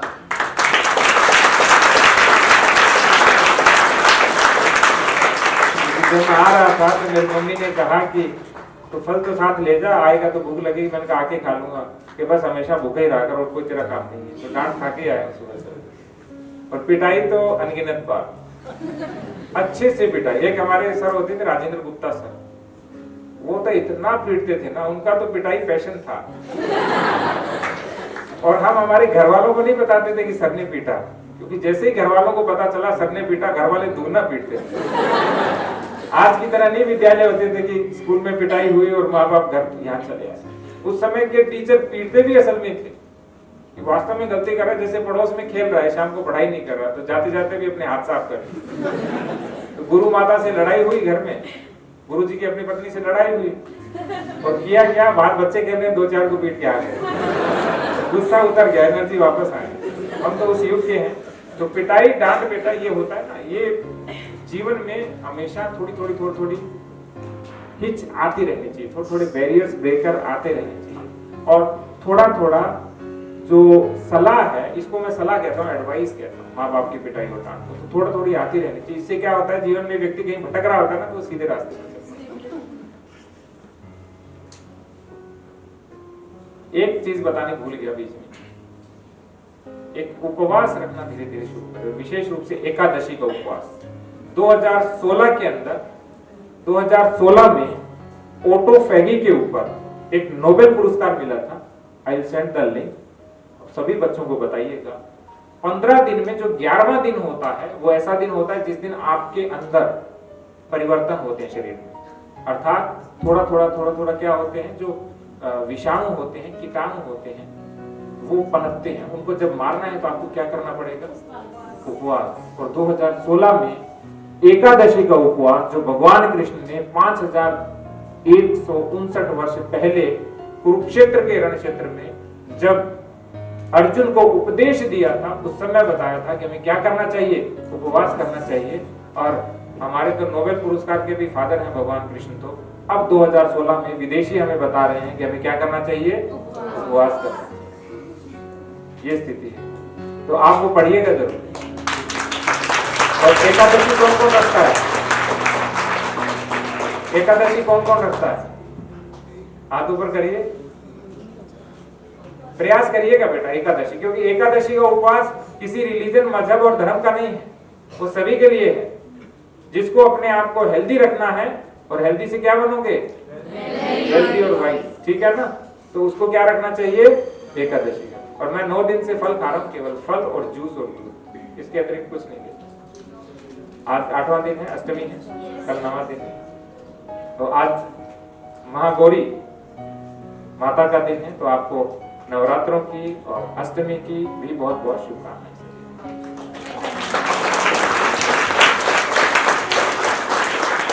एक और मेरा अनुरोध रहेगा, प्रतिदिन आपको हिंदी तिथि और हिंदी महीने के विषय में अवश्य बताएं प्रार्थना। इससे बच्चे अपनी जड़ों से जुड़ेंगे, और जो जड़ों से उखड़ जाता है वो बहुत मुरझा जाता है, ध्यान रखिए। तो आपको मुरझाना नहीं, आपको हमेशा खिलखिलाते रहना है।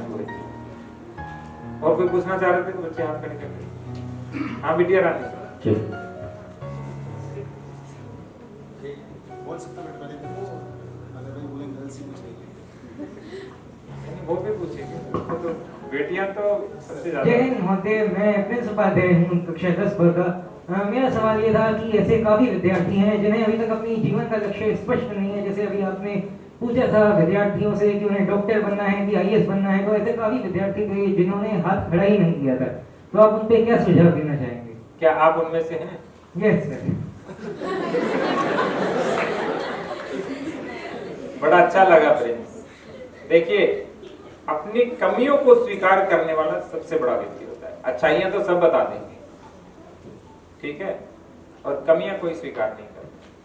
लेकिन प्रिंस के लिए एक बार तालियां कि इसने बताया कि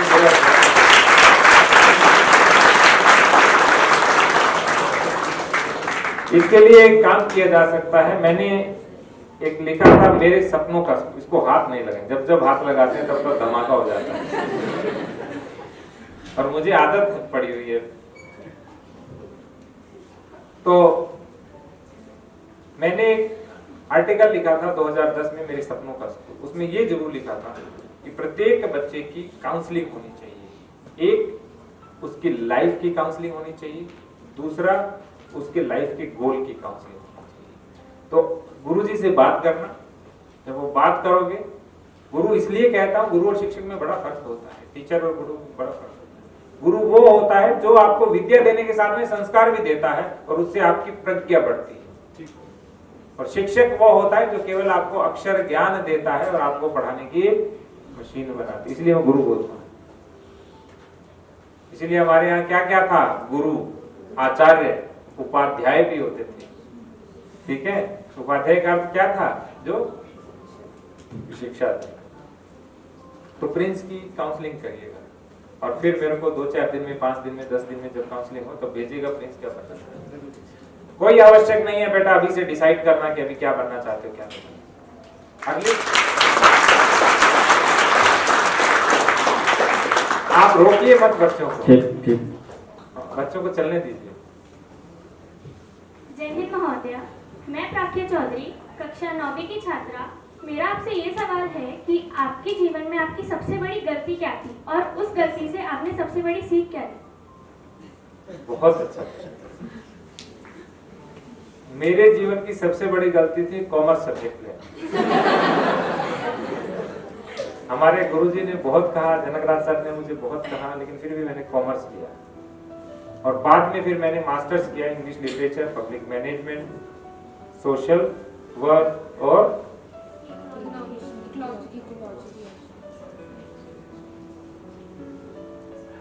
ज्योग्राफी में, इकोलॉजी से पीएचडी की। ठीक है, तो वो मुझे लगता था मेरी गलती है, लेकिन आज मुझे जब मैं पीछे देखता हूं तो मुझे गलती मेरी खराब नहीं लगती। क्यों? क्योंकि मेरे को सब ज्ञान हो गया। मैं कॉमर्स भी जानता हूँ, ज्योग्राफी भी जानता हूँ, इंग्लिश लिटरेचर भी जानता हूँ, पब्लिक मैनेजमेंट भी जानता हूँ, सोशल वर्क भी जानता हूँ। इसके बाद मैंने क्या किया? Diploma in urban and housing के अंदर किया, अर्बन एंड प्लानिंग के अंदर मैंने डिप्लोमा। तो आज मुझे लगता है कि बढ़िया हुआ, एक सब्जेक्ट का एक्स्ट्रा ज्ञान हो गया। लेकिन ये मेरी बड़ी त्रुटि थी, मुझे वो सब्जेक्ट लेना चाहिए था जो मुझे आगे पुश करता। पुल फैक्टर नहीं बनता, मेरे लिए क्या बनता? Push factor. तो ये मेरी एक त्रुटि थी। बाकी त्रुटियां तो प्रतिदिन होती है बेटा। बस अच्छी बात ये है, प्राची है ना बेटा, प्राची, प्राख्या, जब प्राख्या अपनी त्रुटियों को प्रतिदिन सुधारेगी तब उसे क्या कहेंगे हम? डिसिप्लिन कहेंगे। त्रुटियां डेली होगी बेटा, डेली 5 गलती होगी, 10 होगी, लेकिन बाद में क्या होगा? वो 10 9 में बदल जाएगी, 9 8 में, और एक दिन एक ही गलती करेगी और एक दिन गलती नहीं करेगी। तब ये क्या कहेगा? प्राख्या क्या बन गई है सबकी?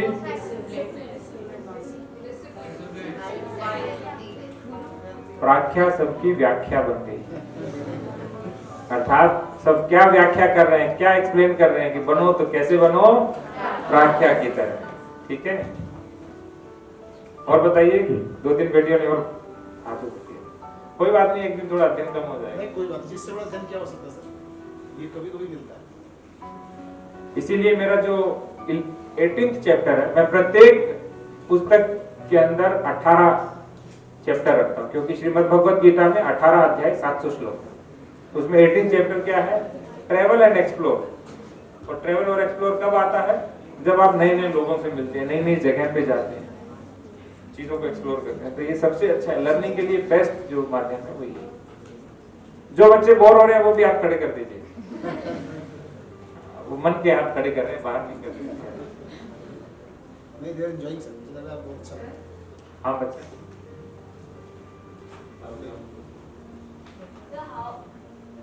Sir, how we can manage our time? Like in the morning we wake up at 6, but at night my mother and father always say that we have to sleep at 9 o'clock. So time management very impossible. समझ गया बेटा। कितने बजे सोते हो शाम को? Night. और बहुत ही अच्छा, तालियां भेजी इस बच्चे के। उसके माता पिता इसे बहुत अच्छे संस्कार देते हैं, टाइमली सोता है। और कितने बजे बेटा विद्यालय से घर पे जाते हो? Around 3 चले जाते हो, तो 3 to 9 के बीच कितने घंटे हो गए? 6। कौन सी क्लास में हो? 9. तो मैंने क्या बताया, 9th को 3-4 घंटे पढ़ने, ज्यादा पढ़ना भी नहीं, ज्यादा होता है तो 5 घंटे पढ़ना। उसके बाद यदि आप 1 घंटे खाने को दोगे, 1 घंटे खेलने को दोगे, उसके बाद भी 4 घंटे आपके पास। यदि उसमें आप खेलने को आधा घंटा दोगे, आधा खाने का तो आधे घंटा होता है, 1 घंटा तो ज्यादा है, वो तो फिर जीमना हो जाएगा, 56 भोग खाना हो जाएगा, है या नहीं? वो तो फिर क्या बनेंगे? भीम भट्ट बन जाएंगे। जैसे भोजन भट्ट होते हैं ना, तो भीम भट्ट होते हैं। तो 4 घंटे आराम से बेटा मिलते हैं, इतना पर्याप्त है, कोई इश्यू नहीं। तो सुबह जल्दी उठ सकते हो, जब 9 बजे सोते हो तो मेरा मानना है कि सुबह 1 घंटे जरूर पढ़ना चाहिए। Use mic.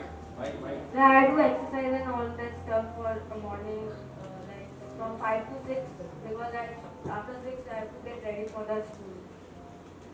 If you are sleeping by 9 तो आराम से 4 साढ़े 4 बजे उठ सकते हो, क्योंकि हमारा बताया गया है कि 6 से 7 घंटे नींद लेनी चाहिए। कुंभकर्ण मत बन जाओ ज्यादा सो। तो 4 बजे उठो, तुम तो श्रेष्ठ समय में उठोगे, ब्रह्म मुहूर्त। तो 4 से 5 कुछ याद करो, 5 से 6 अपना प्रैक्टिस करो, 6 के बाद स्कूल आने की तैयारी करो, शाम को 3-4 घंटे पढ़ो, बहुत है। और ज्यादा पढ़ने से नहीं बनता, आपको बताता हूँ।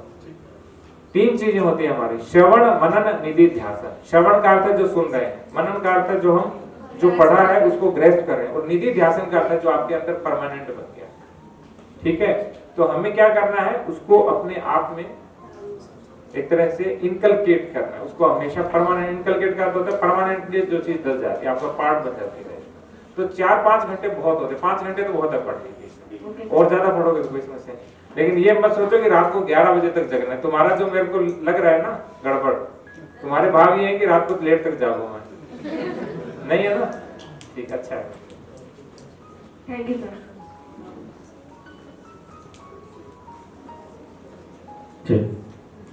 और तो कोई नहीं, एक बेटी ने। जय हिंद सर। सर मेरा नाम विशाखा है। सर मेरा सवाल है कि ब्रह्म मुहूर्त का समय क्या हो? क्या? सूर्योदय से 1 घंटा पहले। Thank you. सूर्योदय से 1 घंटा। यदि आज सूर्योदय 5:30 हो रहा है तो 4:30, सर्दियों में 6:30 होगा तो 5:30, उसे ब्रह्म मुहूर्त कहते हैं। लेकिन हमारे शास्त्रों में श्रेष्ठ समय माना गया है 4 बजे। कितना माना गया है? होता क्या है कि हम सब कुछ मॉडर्नाइज हो गए, तब वो सूर्योदय और घड़ी वाला फंडा तो रहा नहीं। अब क्या आ गया, फिक्स कर दिया, कितने बजे उठो? 4 बजे ब्रह्म मुहूर्त। लेकिन मेरा मानना है कि छोटे बच्चे हैं तो आप 5 बजे भी उठे तो अच्छा, लेकिन 5 से लेट नहीं उठना चाहिए। 5 से लेट उठने से ब्रेन के जो न्यूरॉन्स है ना, वो धीरे धीरे बुढ़ापे में आपको डिमेंशिया हो जाएगा। जो रात को लेट सोते हैं सुबह जल्दी उठते हैं, अब तो आपको फंडे फेलेंगे वो खूब अच्छे से। क्या बताएंगे, मैं इतना पढ़ता हूँ, रात को 12 बजे तक पढ़ता हूँ, मैं फर्स्ट आ गया, सेकंड आ गया, कोई बात नहीं। लेकिन जब 50 के हो गए ना, तुमको याद ही नहीं रहेगा तुम भी कौन। उस बीमारी को क्या बोलते हैं? ठीक है, वो हो जाती है जो रात को लेट तक जागते हैं और लेट तक उठते हैं। सुप्रभात महोदय, मैं ऋषिका अरोड़ा, कक्षा 9वीं की छात्र। मुझे आपसे पूछना था कि जब बोर्ड परीक्षा आती है तो हमें क्या कैसे पढ़ना ही चाहिए, या साथ में हम दूसरी जो हमारी हॉबीज होती हैं, चीज होती है, उनको भी हमें समय देना चाहिए? बेटा, परीक्षा तो युद्ध काल होता है, युद्ध काल में आराम नहीं किया जाता। अब रण क्षेत्र में जाकर के भी सामने वाले शत्रु को, भैया मैं 2 घंटे टेंट में सो के भी रह रहा हूँ, तो क्या करेगा? तलवार से, बंदूक से आक्रमण करके। तो युद्ध काल के समय तो हमें क्या रहना चाहिए? सदा सर्वदा तत्पर रहना चाहिए। 1-2 महीने यदि हॉबी छूट रही है, कुछ और छूट रहा है तो रहने दो, लेकिन कम से कम आधा घंटा 30 मिनट वो उस चीज के जरूर निकालो, गायत्री मंत्र के और मेडिटेशन के, या थोड़ा बहुत हल्का हल्का टहलने के। ठीक है, ये आधा पौना घंटा निकालना। वो कितना सा समय होता है, 1.5-2 महीने तो होते हैं, उसके बाद वापस अपने दिनचर्या शुरू कर दो। तो परीक्षा क्या होती है? युद्ध का। और परीक्षा उत्सव भी होता है, तो सेलिब्रेट द एग्जामिनेशन। तो आपको एग्जामिनेशन को क्या करना है? सेलिब्रेट करना है। जैसे दीपावली पे क्या करते हो आप? देखते हो कि आज हॉबी पूरी करनी है, सुबह से शाम तक घर की सफाई लगे पड़े हैं, दीपक की तैयारी कर रहे हैं, कपड़ों की तैयारी कर रहे हैं, बाहर खरीदारी ले रहे हैं, पटाखे खरीद रहे हैं, यही काम करते हो ना? दोनों। तो युद्ध काल भी होता है और वो उत्सव भी होता है। और भारत की ये परंपरा, मैं तो राजस्थान की धरती धोरारी से आता हूँ, जहाँ तो पानी कम है और वहाँ रक्त ज्यादा बहा है। तो हम प्रताप के वंशज हैं, तो हमारे लिए युद्ध ही क्या है? उत्सव है। ठीक है, धन्यवाद महोदय।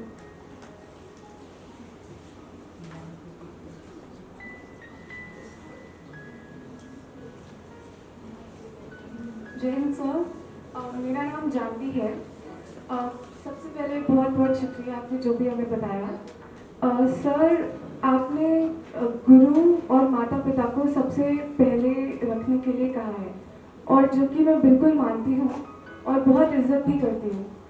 सर, आपने ये भी बताया कि हमें अपने माता पिता के पैर ज़रूर छूने चाहिए, जो कि बहुत अच्छी चीज़ है, और मैं ये करती भी थी। लेकिन ये मेरी बदकिस्मती है या बहुत बड़ी गलती कि वो चीज़ मुझसे छूट गई, और मुझे बहुत अफसोस है इस चीज़ का, और मैं इसे दोबारा भी शुरू करना चाहती हूँ, लेकिन शायद अब पता नहीं। Where do you think I went wrong? क्यों बेटा, क्यों नहीं शुरू कर सकती? क्यों नहीं शुरू कर पा रही? हेजिटेशन हो रहा है अभी। मैं समझ रहा हूँ, शायद वही बात है। हेजिटेशन नहीं। Yes sir, hesitation अभी हो रहा है। वो हेजिटेशन है। अभी मतलब मैं शुरू क्यों नहीं कर रही हूँ, राइट? नहीं, हेजिटेशन क्यों है बच्चा, ये बताओ। So मैं थोड़ी नर्वस हूँ because there are a lot of people. कोई बात नहीं, समझ रहे हैं सर, वेजिटेशन ही है सर। मुझे लिख के दे दो बच्चा। पेन मेरे पास पेन है, लिख के दे दो। एक डायरी दे दीजिए जी आपके पास।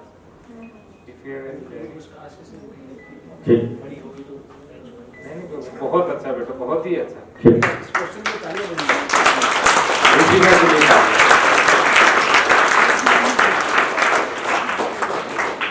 ऐसी महान बेटियां होंगी ना तो हमारे राष्ट्र को बड़ा बनने से कोई नहीं रोक सकता।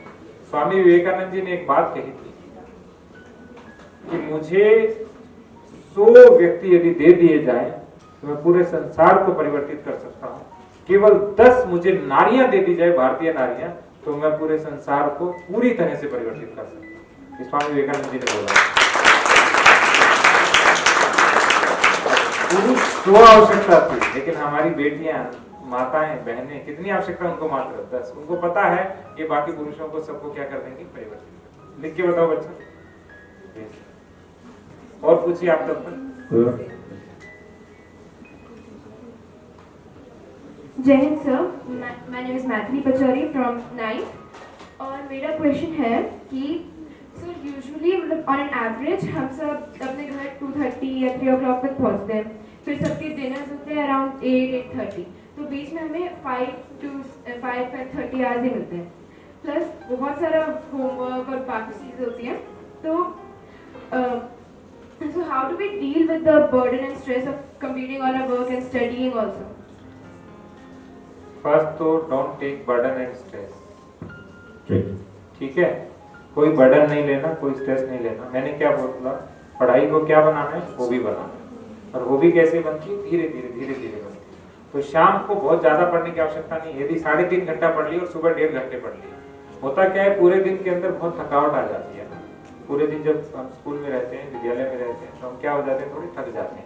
तो दोपहर में आधा घंटा रेस्ट के, आधा 1 घंटा रेस्ट भी कर सकते हैं, जिसको क्या कहते हैं? पावर नैप कहते हैं। जैसे मुझे पावर नैप लेने की बहुत आदत है। मैं जैसे ही सोता हूँ, नींद आ जाती है, 20-25 मिनट के बाद उठ जाता हूँ। ठीक है, तो आप पावर नैप लीजिए और वापिस एनर्जाइज हो जाइए। ठीक है, कई बार होती है ना मशीन को लगातार, तो गाड़ी क्या हो जाती है? गर्म हो जाती है। तो ड्राइवर क्या कहता है? थोड़ी देर रोक दो, या इसमें पानी डाल दो थोड़ा सा, तो थोड़ा रुक जाएगी। तो आधे घंटे वो चाय पानी के लिए ड्राइवर ऐसे नहीं, उसको अपने को एनर्जी नहीं चाहिए, उसको गाड़ी को भी एनर्जी दिलानी और खुद को भी एनर्जी देनी। तो आधे घंटे की पावर नैप लो और फिर 3-3.5-4 घंटे पढ़ो। ये मत सोचो कि मुझे 6 घंटे 8 घंटे पढ़ना। 3.5-4 घंटे में यदि अच्छे से पढ़ लिए, क्वालिटी टाइम है ना, तो आपकी क्वांटिटी को पूरा कर देगा। लेकिन आपने क्वांटिटी दी और क्वालिटी नहीं दी तो गड़बड़ा जाएगा। तो 1.5 घंटे सुबह पढ़ सकते हो और 3.5 घंटे, और इतना ही चाहिए, क्योंकि विद्यालय में आप बहुत अच्छे से, यहाँ टीचर्स हैं, सब पढ़ा रहे हैं, बहुत अच्छे से बता रहे हैं। तो विद्यालय को अच्छे से देख लिया, वहाँ अच्छे से सुन लिया, वहाँ अच्छे से पढ़ लिया, और घर पे 5-6 घंटे पढ़ लिए तो बहुत अच्छा कर सकते हैं। और एक मिलता है संडे आपको। संडे क्या होता है? फंडे। संडे के अंदर फंडे होने चाहिए, फंडे नहीं होना चाहिए। क्या होना चाहिए? फंडे, याद करने के फंडे। तो जो 6 दिन आप पढ़ा, तो संडे के दिन उनको याद करने के फंडे खोजिए कि कैसे कैसे हमें चीजों को याद करना है। तो 7th डे होता है, 6 दिन पढ़ा, उस दिन कोशिश करिए सारी चीजें धीरे धीरे रिवाइज हो जाए।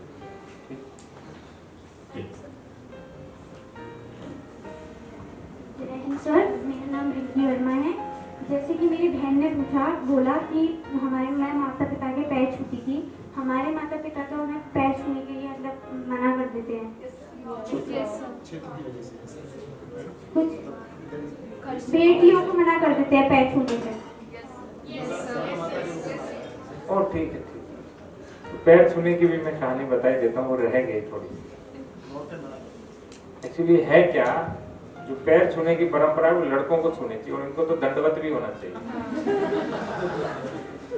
दंडवत का अर्थ है 180 डिग्री फ्लैट, ठीक है।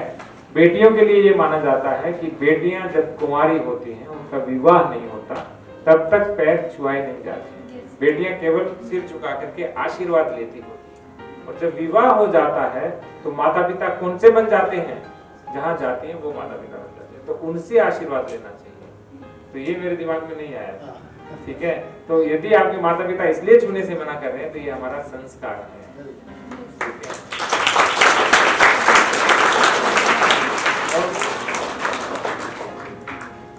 Sir, who is your inspiration? You are my inspiration.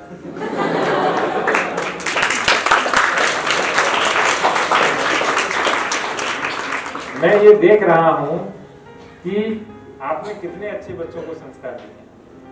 सब बच्चे क्वेश्चन कर रहे हैं, सब बच्चे अपनी मन की बात कह रहे हैं, सब बच्चे ऐसे नहीं कि फॉर्मल क्वेश्चन कर रहे होंगे, ठीक है। क्वेश्चन एक होता है ना, question for the sake of question, उसके लिए नहीं, वास्तव में जो इनके मन के अंदर प्रश्न है, संदेह है, शंका है, वो कर रहे हैं। तो हमारा जो इंस्पिरेशन है ना, वो प्रत्येक भारतीय होगा, प्रत्येक विद्यालय का बच्चा होगा, प्रत्येक होगा। जिसमें अच्छी आदतें हैं उसकी अच्छी आदतों को ग्रहण करना, और जिसमें बुरी आदत है स्वयं उसको ग्रहण नहीं करना और उसकी बुरी आदत को दूर करना, ये करेंगे तो प्रत्येक बच्चा क्या हो जाएगा, प्रत्येक व्यक्ति संसार का क्या हो जाएगा, इंस्पिरेशन। इसलिए इंस्पिरेशन बाहर से नहीं आती है। जब आप सुबह उठते हो, आपसे उठने से पहले आपके घर के गमले का फूल खिल जाता है, वो आपकी क्या है, इंस्पिरेशन है। डिसिप्लिन के रूप में सूर्य भगवान रोज पूर्व से उदित होते हैं, उसी दिशा में उतने ही बजे उदित हो जाते हैं, और आप सोए रहते हैं, तो वो क्या है, हमारे इंस्पिरेशन है। और जो चंदा मामा है वो प्रतिदिन रात्रि में क्या देते हैं, शीतलता प्रदान करते हैं, तो वो क्या है, इंस्पिरेशन। तो हमारी जो नेचर है, हमारा जो एटमॉस्फेयर है, हमारे आसपास जितने भी जीव जंतु मनुष्य सभी हैं, वो सारे हमारी क्या है, इंस्पिरेशन। सुबह उठते ही दाना चुगने के लिए यानी अपने काम पर लग जाते हैं पक्षी, और रात को संध्या होने से पहले अपने घोंसले में लौट आते हैं, वो हमारी क्या है, इंस्पिरेशन। और जो प्यारे बच्चे प्रश्न पूछते हैं इतने अच्छे अच्छे, और हमें बहुत सारी चीजें सिखा जाते हैं, जैसे ये मैं विस्मृत कर गया था ये संस्कार, अचानक जब उसने पूछा तब मुझे पता लगा, याद आ गया, यानी विस्मृत हो गया था, भूल गया था। तो आप लोग क्या हो, हमारी इंस्पिरेशन, और जितने भी बच्चे यहाँ बैठे हैं वो सब हमारी इंस्पिरेशन है। क्यों? क्योंकि हमारी आयु तो धीरे धीरे बढ़ती जाएगी, हम एनर्जी कहाँ से लेंगे। इसीलिए कहते हैं कि माँ बाप और गुरुओं के सपने कहाँ खेलते हैं, बच्चों की गोद में खेलते हैं। इसलिए हमारे सपने तो आप हैं।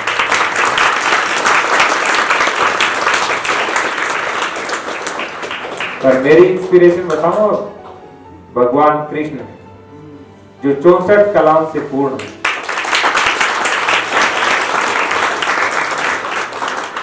नृत्य सीखा तो शेषनाग के ऊपर नृत्य किया, और जब मारा तो 6 दिन की आयु में पूतना का वध कर दिया, और जब प्रेम किया राधा रानी से, तो उसके गुणगान आज भी वृंदावन से लेकर पूरे विश्व में होते हैं। और जब युद्ध किया तो आज भी बड़े से बड़े युद्ध को महाभारत कहा जाता है। तो वो कृष्ण मेरे प्रेरक हैं।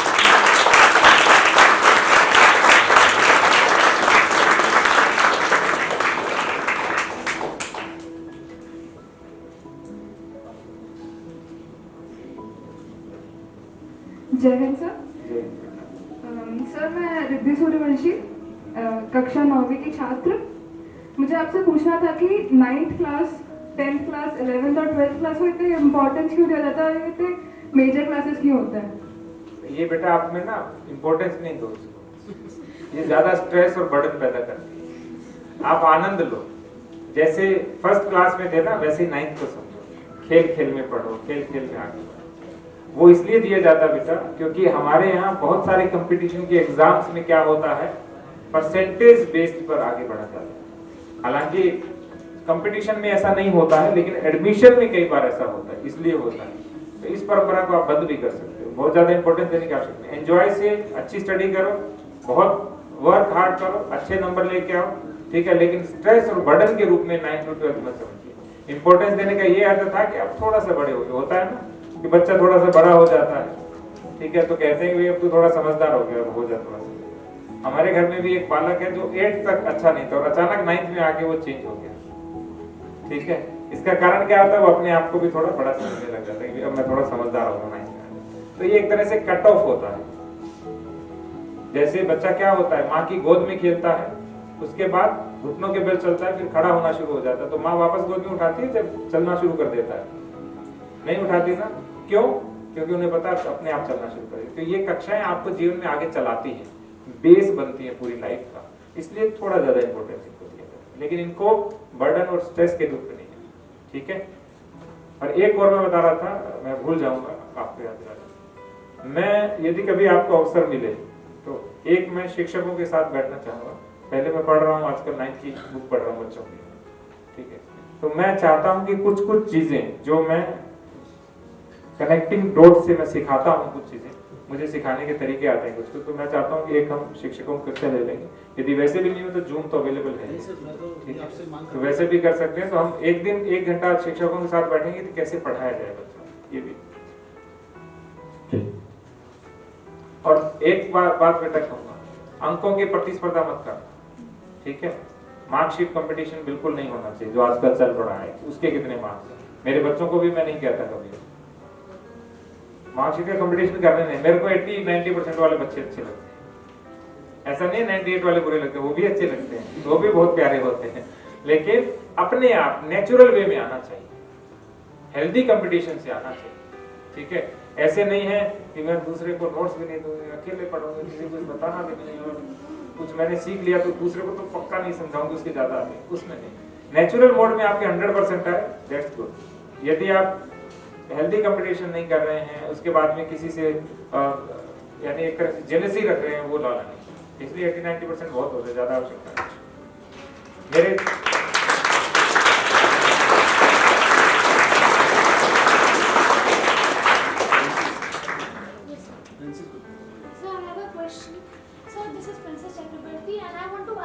आपने बोला कि आपकी जिंदगी की सबसे बड़ी गलती इकोनॉमिक्स लेना थी। नहीं, तो कॉमर्स।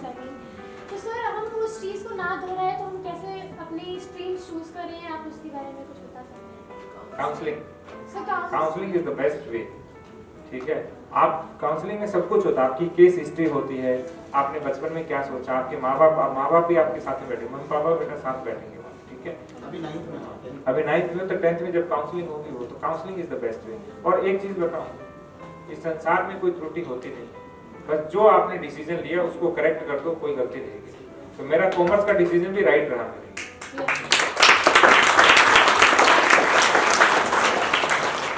रतन टाटा ने कहा था ना, मैं सही डिसीजन नहीं लेता हूँ, मैं सही निर्णय नहीं लेता हूँ, मैं निर्णय लेकर के उनको सही साबित करता हूँ। हमें निर्णय लेकर के मेरा नाम स्नेहा भगवा है और मैं कक्षा 9वीं की छात्रा हूँ।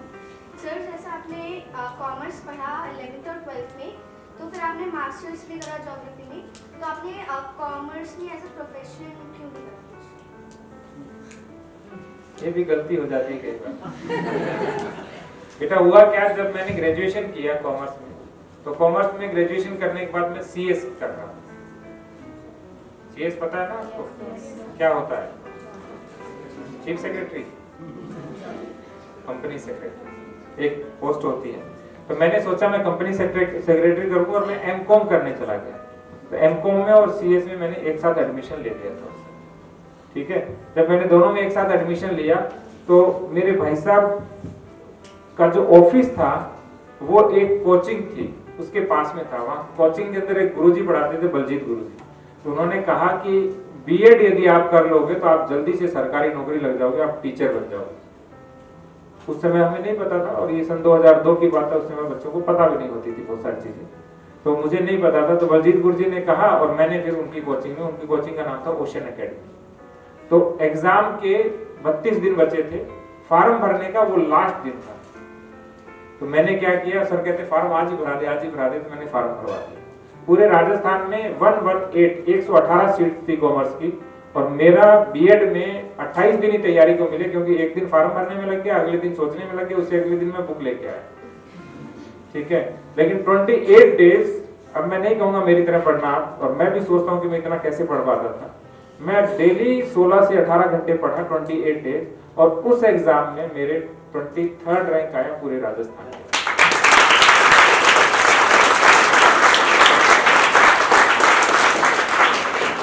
कह रहे हो ना बेटा, कॉमर्स ली थी और कहाँ मुड़ गया मैं? एक संयोग था, एक भाग्य था, और अच्छा भी हुआ क्योंकि सीएस तो बहुत बनते हैं, आईएएस तो पूरे देश में 4-5 हजार, पूरे देश की बात कर, ठीक है। लेकिन वो सारी नौकरियां, सारी सेवाएं अच्छी है, लेकिन मैं भाग्यशाली मानता हूँ कि मेरे को गुरुजी मिले, वो मेरे भाई साहब के दोस्त थे। जब मैं ऑफिस जा रहा था रास्ते मिले, संयोग से फॉर्म भरा और फिर मैं टीचर बना। टीचर में जब मैंने टॉप किया, मेरा 3rd रैंक आया पूरे राजस्थान में, तो मैंने सोचा चलो आरएएस दे दे। राजस्थान में पीसीएस को आरएएस देते, जब आरएएस में मैंने टॉप किया, 8th रैंक आया मेरा उस समय, तो मैंने सोचा आईएएस दे दे, फिर आईएएस बन। तो सोचते गए और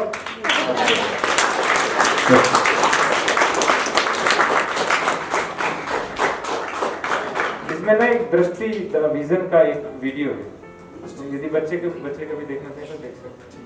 वो काफी अच्छा उन्होंने शूट किया। चाणक्य में भी है, डीडी न्यूज का भी है, और भी है।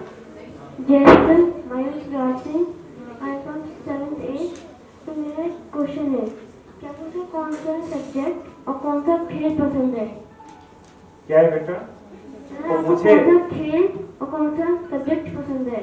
बेटा होता क्या है, विषय और खेल दोनों आयु के अनुसार परिवर्तित होते रहते। जब मैं मेरे घर में था, श्री कर्णपूर्ति में था, मुझे रनिंग बहुत पसंद थी, वो मेरा पहला खेल था रनिंग, और आज भी मेरे को रनिंग बहुत पसंद है। जब जब मेरे को अवसर मिलता है, मैं लगभग 50 किलोमीटर साइकिलिंग करता हूँ, 5 किलोमीटर रनिंग करता हूँ। उस समय हम नहर तक जाते थे, नहर हमारे घर से 2.25 किलोमीटर थी, 2.25 किलोमीटर दौड़ के जाना, दौड़ के आना, ठीक है। जब थोड़े बड़े हुए तो हमारा खेल हो गया बैडमिंटन, तो मैंने एकेडमी के अंदर जो बैडमिंटन चैंपियनशिप है वो जीती थी। उसके बाद मेरा लिगामेंट इंजर हो गया जब मैं मथुरा में पोस्टेड था, तो फिर मैंने वो छोड़ दिया, ठीक है। और उसके बाद जो मेरा खेल हो गया वो सामान्य रूप से रनिंग हो गया, जॉगिंग हो गया, और मैं स्ट्रेंथनिंग एक्सरसाइज करता हूँ, तो ये हो गया। और जैसे जैसे आवश्यकता होती गई वैसे वैसे खेल परिवर्तित हो गया, लेकिन रनिंग अभी भी बना हुआ है, ठीक है। और दूसरा क्या था? विषय। पहले तो कोई विषय अच्छा नहीं लगता था, ऐसा लगता था कि ये भी हमारे शत्रु हैं, माता पिता भी शत्रु हैं। फिर धीरे धीरे जब लगा कि यार पढ़ाई करने से बनेंगे, है या नहीं, जब लगा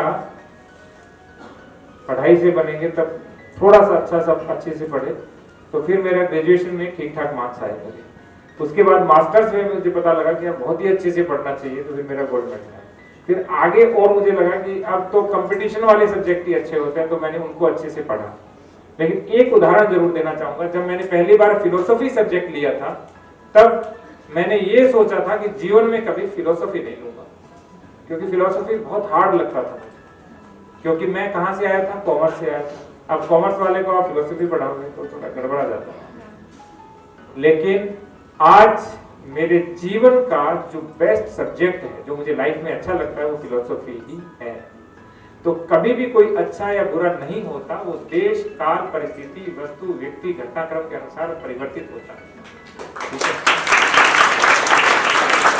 तो ये मत सोचिएगा कि आज आपका जो विषय जो खराब है वो आपको अच्छा नहीं लगेगा, ठीक है। ये अच्छा विषय बुरा नहीं लग सकता। हो सकता है जब आप कंपटीशन क्लियर कर लेंगे, अब भाई हमें क्यों पढ़े हम साइंस, अब क्यों पढ़े हम पॉलिटिकल साइंस, क्यों पढ़े ज्योग्राफी, फिर आप कहोगे मैं तो नॉवेल पढ़ना शुरू करूंगी, नॉवेल लिखना शुरू करूंगी, ठीक है। अब मुझे सबसे अच्छा सब्जेक्ट लगता है रामचरितमानस, श्रीमद् भगवत गीता, भागवतम और फिलोसफी, और धर्म पर चर्चा, गर्भ संस्कार पर चर्चा, इंडियन एजुकेशन सिस्टम, गुरुकुल पर चर्चा, ये मेरे पसंदीदा विषय। लेकिन ये धीरे धीरे परिवर्तन है, तो ठीक है। अब जो सब्जेक्ट है उसको सतगुरु नानक प्रगटया मिट्टी तुद जग चानन हो, ठीक है। छात्रों को मेरा प्रश्न ये है कि हमें उपवास क्यों रखना चाहिए और कितने समय की अवधि के मध्य रखना चाहिए? मैं तो गरीब बता देता। उपवास होता है, उसके बीच में उसको क्या देना, उपवास, थोड़ी सी देर के लिए उसको रोक देना। तो हमारी बॉडी के अंदर जितनी भी एक तरह से कहेंगे कि जो बैक्टीरिया है, कीटाणु है, या जो नेगेटिव चीजें जो भी बनी, और सबसे बड़ी बात ऐसे माना जाता है कि जो आंतें होती है ना, हमारी इंटेस्टाइन होती है, उसमें कचरा जम जाता है चारों। और जब हम उपवास रखते हैं तो उपवास का तो उपवास होना चाहिए, ठीक है। उपवास का अर्थ क्या नहीं होना चाहिए, पूरे दिन आज तो क्या कुट्टू के आटे के पराठे, आज समक के चावल, आज साबूदाने की टिक्की, ये नहीं होना चाहिए उपवास का। उपवास का अर्थ होना चाहिए कि कम से कम खाएं और नेचुरल फूड पर रहें। ज्यादा से ज्यादा दूध ले लो, जूस ले लो और फल खा लो। और धीरे धीरे, जैसे मैं उपवास रखता हूँ, नींबू और शहद लेता हूँ, वो भी 5 बार गिन के दिन में, एकादशी के दिन। उसके अतिरिक्त मैं एकादशी के दिन कुछ भी नहीं लेता, ठीक है। तो वो भी रख सकते हो। नींबू और शहद के ऊपर उपवास, पूरी बॉडी क्या हो जाती है, क्लीन हो जाती है। और आपको बताऊं, मैं सबसे ज्यादा एनर्जाइज कब हूँ, पिछले 7 दिनों से।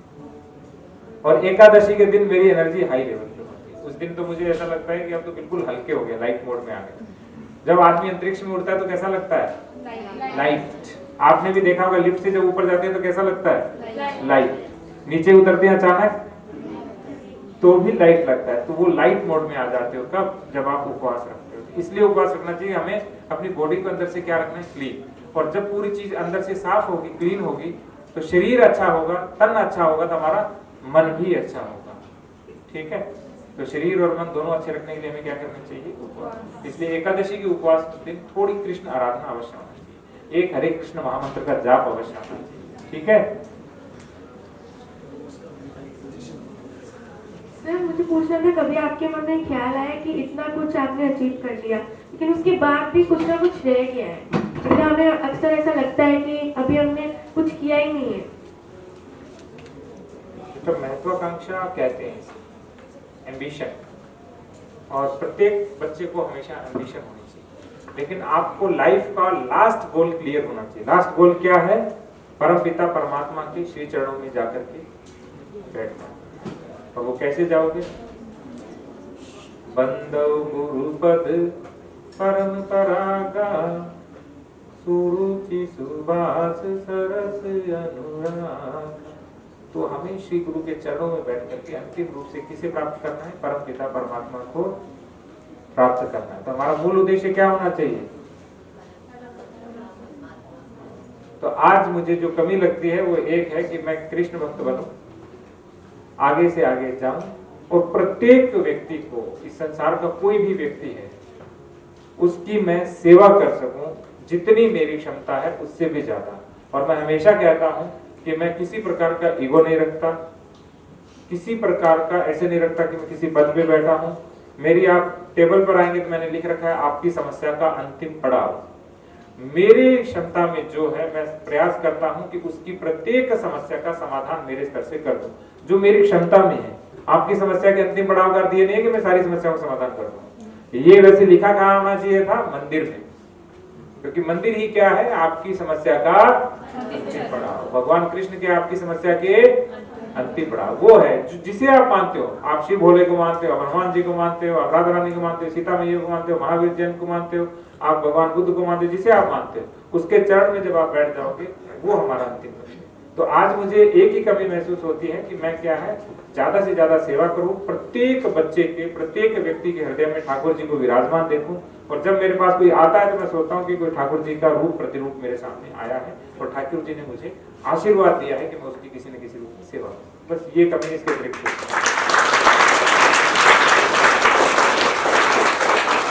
और प्राप्ति पर आपको कभी भी अहम नहीं करना, ईगो नहीं पाना। आपको सब कुछ अर्पित समर्पित किसे करना है, भगवान के श्री चरण, कि तेरा तुझको अर्पण क्या लागे मेरा, ये भाव होना चाहिए, ठीक है। लेकिन माध्यम कौन होगा, बंदो गुरु पद पदुम परागा। गुरु के पद क्या होंगे, प्राप्ति का मार्ग होंगे। तो गुरु के बिना कुछ नहीं, अभी तो गुरु की शरण में जाइए। रामचरितमानस की पहली चौपाई है। और पूछिए, मैं पूछना चाहते हैं। मेरा नाम मलिका है सर, 10वीं कक्षा का छात्र। सर मेरा प्रश्न ये है कि सर लोग कहते हैं कि सर जो जितना हमारे पास है उसमें संतुष्ट रहना चाहिए और इच्छा नहीं करनी चाहिए। तो सब पूरी दुनिया सब मेहनत भी करती है और इच्छा भी करती है, हमारे पास और से ज्यादा और अच्छा आता जाए।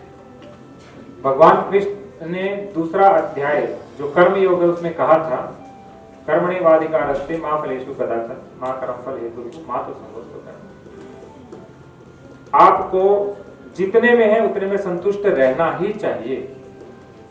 और इच्छा नहीं करनी चाहिए, क्योंकि उनके लिए इच्छा का नाम है आसक्ति। लेकिन आपको कर्म योग करते रहना चाहिए, तो प्राप्ति आपको अपने आप होती जाएगी। तो आपको सेटिस्फाइड इसलिए रहना है कि आपके अंदर जेलसी नहीं हो, आपके अंदर द्वंद नहीं हो कि अरे पड़ोस वाले की तो घर इतना बड़ा, इसके पास इतनी बड़ी गाड़ी, ये इतने बढ़िया कपड़े पहन के, यार मेरे पास नहीं है। इसलिए आपको सेटिस्फाइड रहना चाहिए। लेकिन आगे बढ़ने के लिए आपकी इच्छाएं नहीं, आपका कर्म योग तीव्र होना चाहिए, अर्थात लक्ष्य स्पष्ट होना चाहिए कि मुझे ये प्राप्त करना है। लेकिन उसमें कोई भी टेंशन बर्डन नहीं लेना, ठीक है, स्ट्रेस और बर्डन नहीं लेना। तो जो है उसमें सेटिस्फाइड रहें और आगे बढ़ने के लिए बड़ा लक्ष्य बनाएं, इच्छाओं पर आधारित नहीं, वास्तविकताओं पर आधारित। ठीक है।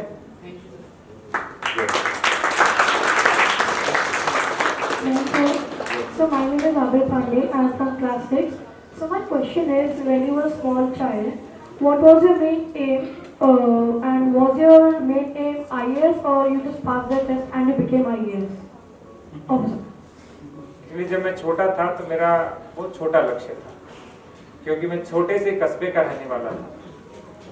छोटा सा सूबा है राजस्थान, उसका छोटा सा जनपद श्रीगंगानगर, उसका एक छोटा सा कस्बा श्रीगंगानगर, श्रीकर्णपुर। श्रीकर्णपुर की आज भी जो आबादी है वो मात्र 30,000 है, उस शहर की आबादी 25-30 हजार। तब छोटे कस्बे के अंदर सपने भी छोटे होते थे। उस समय मैं केवल सरकारी सेवा में आना चाहता था।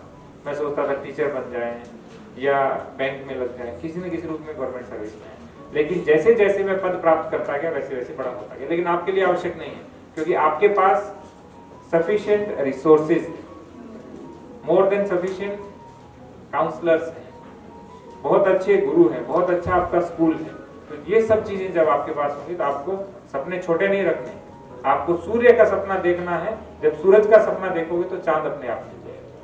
ठीक है।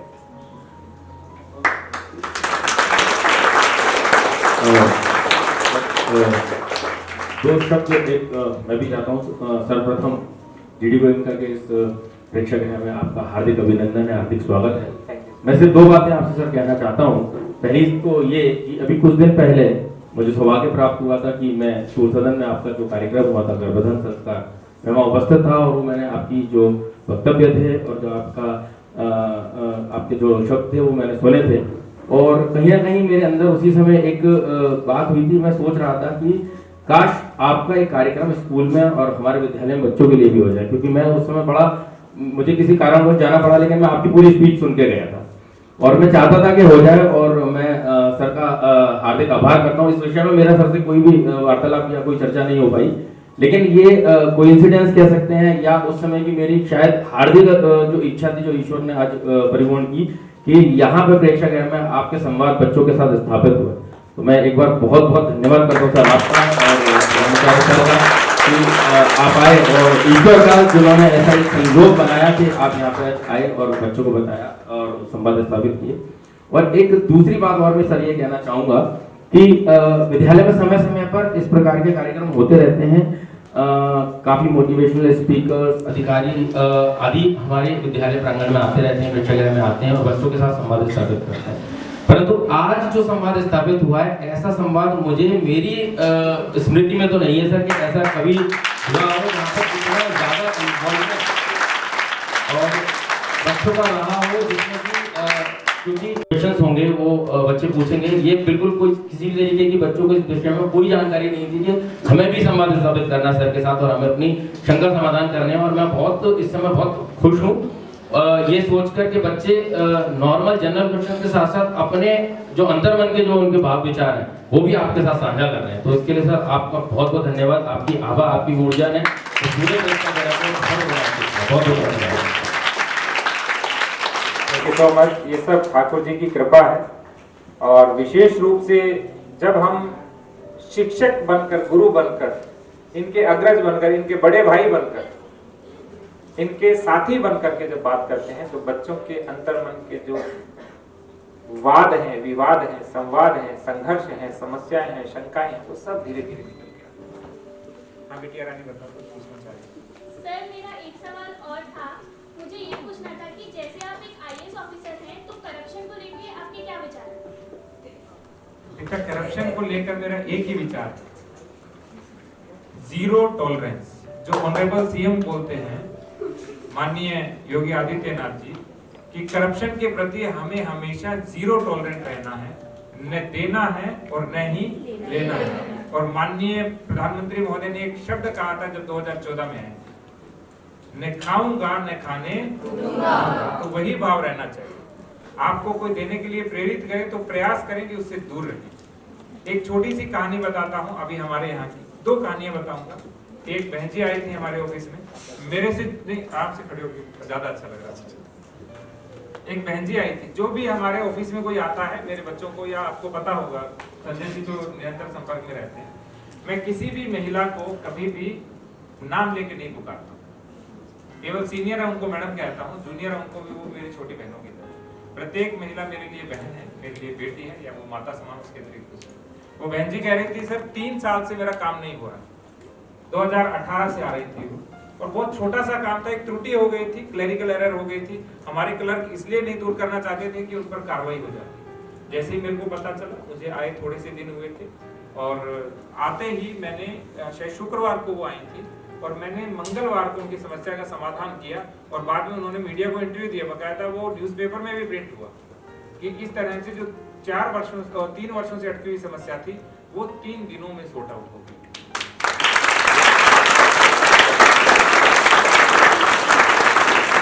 इसी तरह से एक व्यक्ति हैं, आप कभी मिलिएगा, स्वामी झा, ठीक है, वो हमारे घर आए। वो पहले ऑफिस में आए, मैंने कहा क्या करते हो पंडित जी महाराज? वो कहते सर हम ज्योतिषी भी हैं और हम मेडिटेशन भी कराते हैं। तो मेरे विषय बिल्कुल निकट था। क्या समस्या है? कि सर एक आदमी ने मेरे से 3-4 लाख रुपए लिए कि मैं काम करवा दूंगा। मैंने कहा कौन आदमी के नाम तो नहीं बताऊंगा, यदि नाम बता दिया तो मुझे वो पैसे भी वापस नहीं देगा। उस व्यक्ति की 2 समस्याएं थी, आप कभी भी यहाँ बुला के पूछिएगा। जैसे ही वो आई, 1 महीना लगा मुझे समस्या समाधान करने में, क्योंकि उनके प्लॉट का मामला था, पुराना मामला था, चीजों को सॉर्ट आउट करना था। 1 महीने में समाधान हुआ। लेकिन वो कह रहे थे सर मैं सोच भी नहीं सकता था कि आगरा विकास प्राधिकरण में आकर के मुझे इस तरह से समस्या का समाधान और आराम से समस्या का समाधान मिल जाएगा। आप क्यों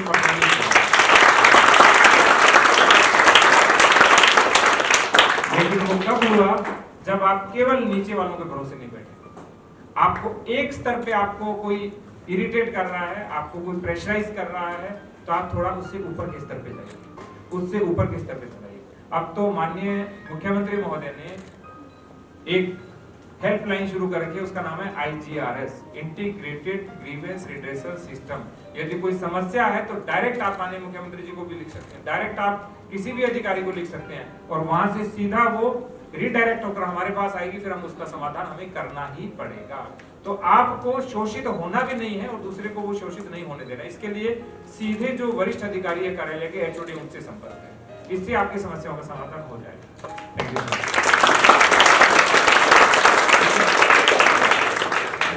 साहब का मन कर रहा है कि अब रुक जाना चाहिए, लेकिन एक मैं जरूर कहूंगा, जो हमारी शिक्षिकाएं बहनें हैं, इन्होंने प्रश्न नहीं किया। एक प्रश्न मैं उनके से चाहूंगा, और वो अंतिम प्रश्न होगा। टीचर्स से कोई सेशन में सिर्फ बूस्टर फॉर ऑडियंस, एंड आज जो बच्चों के प्रश्न निकल के आए, जो हम चैप्टर पढ़ाते हैं तब भी इतने नहीं निकलते हैं, इनकी मन की बातें तब भी बात नहीं आती है जितनी आज बाहर आई है। तो सर ये चीज़ हम रोज ऐसा बूस्टर, हमारे सीटी पीरियड होता है, कुछ आपकी तरफ से टिप्स मिल सके कि हम रोज बच्चों को एवरीडे मॉर्निंग मोटिवेशनल स्टार्ट हो, एक किक स्टार्ट हो, वो कैसे? एक तो सबसे बड़ी बात, इन बच्चों से जुड़िए। ये हमारे बच्चे क्या है? हमारे अपने बच्चे हैं। जब कभी भी कोई आपसे ये पूछे ना कि मेरे कितने बच्चे हैं, तो विद्यालय की संख्या और अपने बच्चों को जोड़ करके बताइए। मेरे 1402 बच्चे। कितने बच्चे हैं?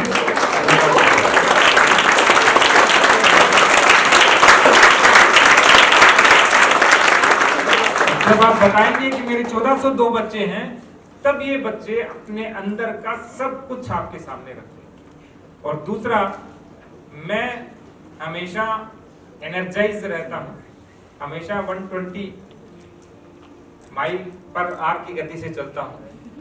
मेरे अंदर एनर्जी, आप रात को 11 बजे भी आएंगे, कई बार 8:30-9 बजे आते हैं, तो कहते हैं सर आप हंसते मुस्कुराते रहते हैं, सारा दिन काम ही करते रहते हैं। तो मुझे ये लगता है कि जो स्पिरिचुअल एनर्जी होती है, जिसको हम SQ कहते हैं, वो यदि आपकी लाइफ में है तो आप हमेशा क्या रहेंगे, बूस्टर डोज के साथ रहेंगे, आपको अलग से डोज लगाने की जरूरत नहीं।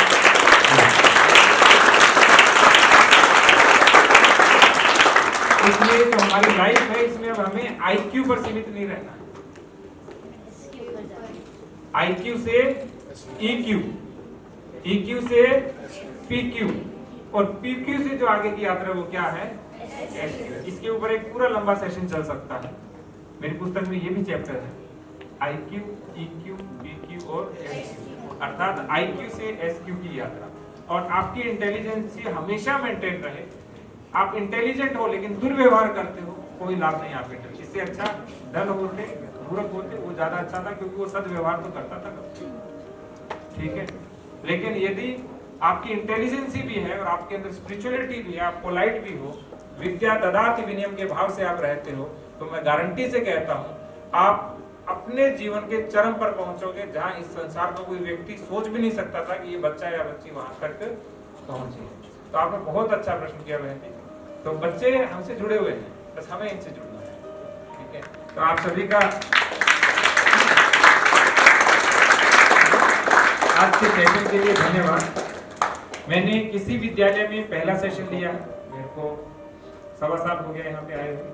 मेरा पहला सेशन किसी विद्यालय का श्री राम कॉन्टिनेंटल स्कूल के अंदर एक हमारे बहुत वरिष्ठ IAS हैं, तो उनका एक कार्यक्रम था, तब मैं गया। तो जो पहली बार वहाँ पे फ्लैग जो 100 फीट का था वो लगाया गया, उसकी फर्स्ट फ्लैग होस्टिंग थी, उसमें मैं गया था। वो एक सामान्य कार्यक्रम था, इसलिए इंटरेक्शन सेशन बच्चों के साथ नहीं था।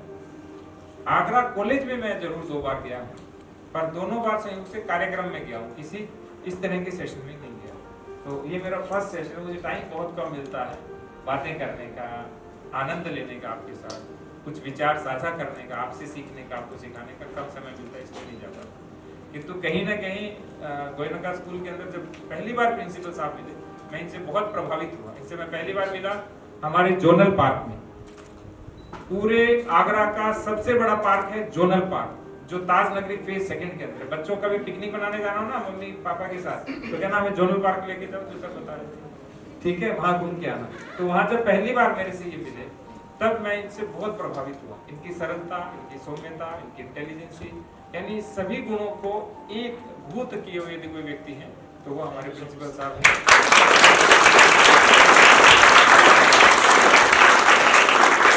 उस दिन मैंने इनसे प्रॉमिस किया था, प्रतिज्ञा की थी, जिसको हम रोज भूल जाते हैं, सुबह सुबह करते हैं। समस्त भारतीय मेरे, जिसको हम रोज भूल जाते हैं, वो मैंने इनके साथ की थी कि आप जिस दिन कहोगे मैं उस दिन आऊंगा। परसों इन्होंने कहा, तो मैंने कहा आप जब टाइम दोगे उस दिन आके। समय, इनका समय आप अपने अनुसार निश्चित कीजिए। मैं ये नहीं चाहता कि स्कूल के अंदर डिस्टर्बेंस हो, क्योंकि हमारी लाइफ तो क्या है कि 24/7 वाली होती है, एडमिनिस्ट्रेटिव सर्विस वाला। हम 24/7 वर्क करते हैं, तो हमारे लिए कोई इशू नहीं कब जाना है कब आना है।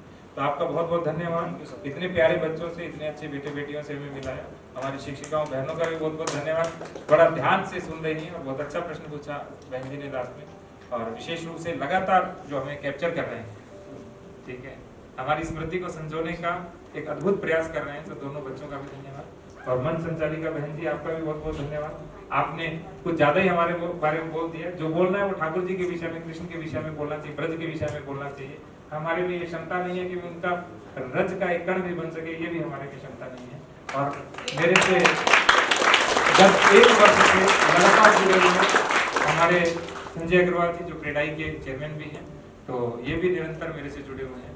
तो आपका भी बहुत बहुत आभार, धन्यवाद। और विशेष रूप से इस पूरे विद्यालय का कुशलतापूर्वक नेतृत्व कर रहे हैं और विद्यालय को गति दे रहे हैं हमारे प्रिंसिपल साहब पुनीत जी, आपका भी बहुत बहुत धन्यवाद। गर्भ संस्कार की कार्यशाला यदि इन्होंने ली है, तो मेरे को अवश्य इस विश्वास के साथ में कह सकता हूँ, श्रद्धा के साथ कह सकता हूँ कि भविष्य में यदि ये किसी को भी उस गर्भ संस्कार का 10% अंश भी बता देंगे, तो जो उनका बच्चा होगा वो बहुत चमत्कारिक होगा, वो अद्भुत होगा, और वो जीवन के अंदर अप्राप्तस्य प्राप्ति, श्रीमद् भगवद गीता में कहा गया, जो अप्राप्ति होती है वो भी प्राप्त हो जाती है जब क्या करते हैं हम गर्भ संस्कार को फॉलो करते, अपने संस्कारों को फॉलो करते हैं। तो इस तरह से पूरे के पूरे विद्यालय परिवार का, इस विद्यालय के पूरे परिसर का, विद्यालय की पूरी प्रकृति का, वातावरण का, सभी का बहुत बहुत आभार, धन्यवाद। जय हिंद, जय श्री कृष्ण। कोई अप्रिसिएशन देता है ना सर, वो मुझे आज अनुभूति आपके शब्दों से मिली है और मैं अपने आप को आज गौरवान्वित महसूस कर रहा हूँ आप लोगों की वजह से। जिस तरह से आपने अपने प्रश्न पूछे दिल से पूछे और सर के दिल से आपने अपना एक कनेक्शन बनाया और उसके बाद जो पूरा यहाँ पर एक माहौल बना, वास्तव में मेरे लिए भी एक अलग ही दिन साबित करता है। तो बहुत बहुत धन्यवाद आप सभी। और सर से मैं अनुरोध कर ही चुका हूँ कि सर एक बार फिर से आपके पास आएंगे, आते रहेंगे, उनसे बिना पूछे ही मैंने बोल दिया है। Thank you so much sir. मुझे शब्द छोटे पड़ रहे हैं और समझ नहीं आ रहा कि अब मैं क्या बोलूं। बस जो मैं पीछे से महसूस कर पा रही थी, इतना जरूर कहूंगी कि अब मुझे और शायद सभी मेरे जो साथी हैं उनके लिए सबसे ज्यादा जरूरी अब ये चीज बन गई कि हम शिक्षक से गुरु तक का सफर कैसे तय करेंगे। थैंक यू सो मच जो आपने आज ये प्रेरणा मुझे दी है। पीछे बैठ के शब्द लिख रही थी सर कि मैं क्या क्या कहूंगी आपके बारे में। सर बस इतना छोटी सी एक बात बोलूंगी सर के बारे में। जब कल पढ़ रही थी तो सर की उस पुस्तक में रुक जाना नहीं से कुछ लाइन थी जो सबसे पहले आई थी। उसमें लिखा था, यदि आज तुम्हारे साथ कुछ अच्छा नहीं हो रहा है तो याद रखो कि आगे बहुत अच्छा होने वाला है। So never stop yourself from persevering, working hard। और यही सब कुछ आज हमें सर ने सिखाया है। बहुत बहुत धन्यवाद। एक बार जोरदार तालियों के साथ।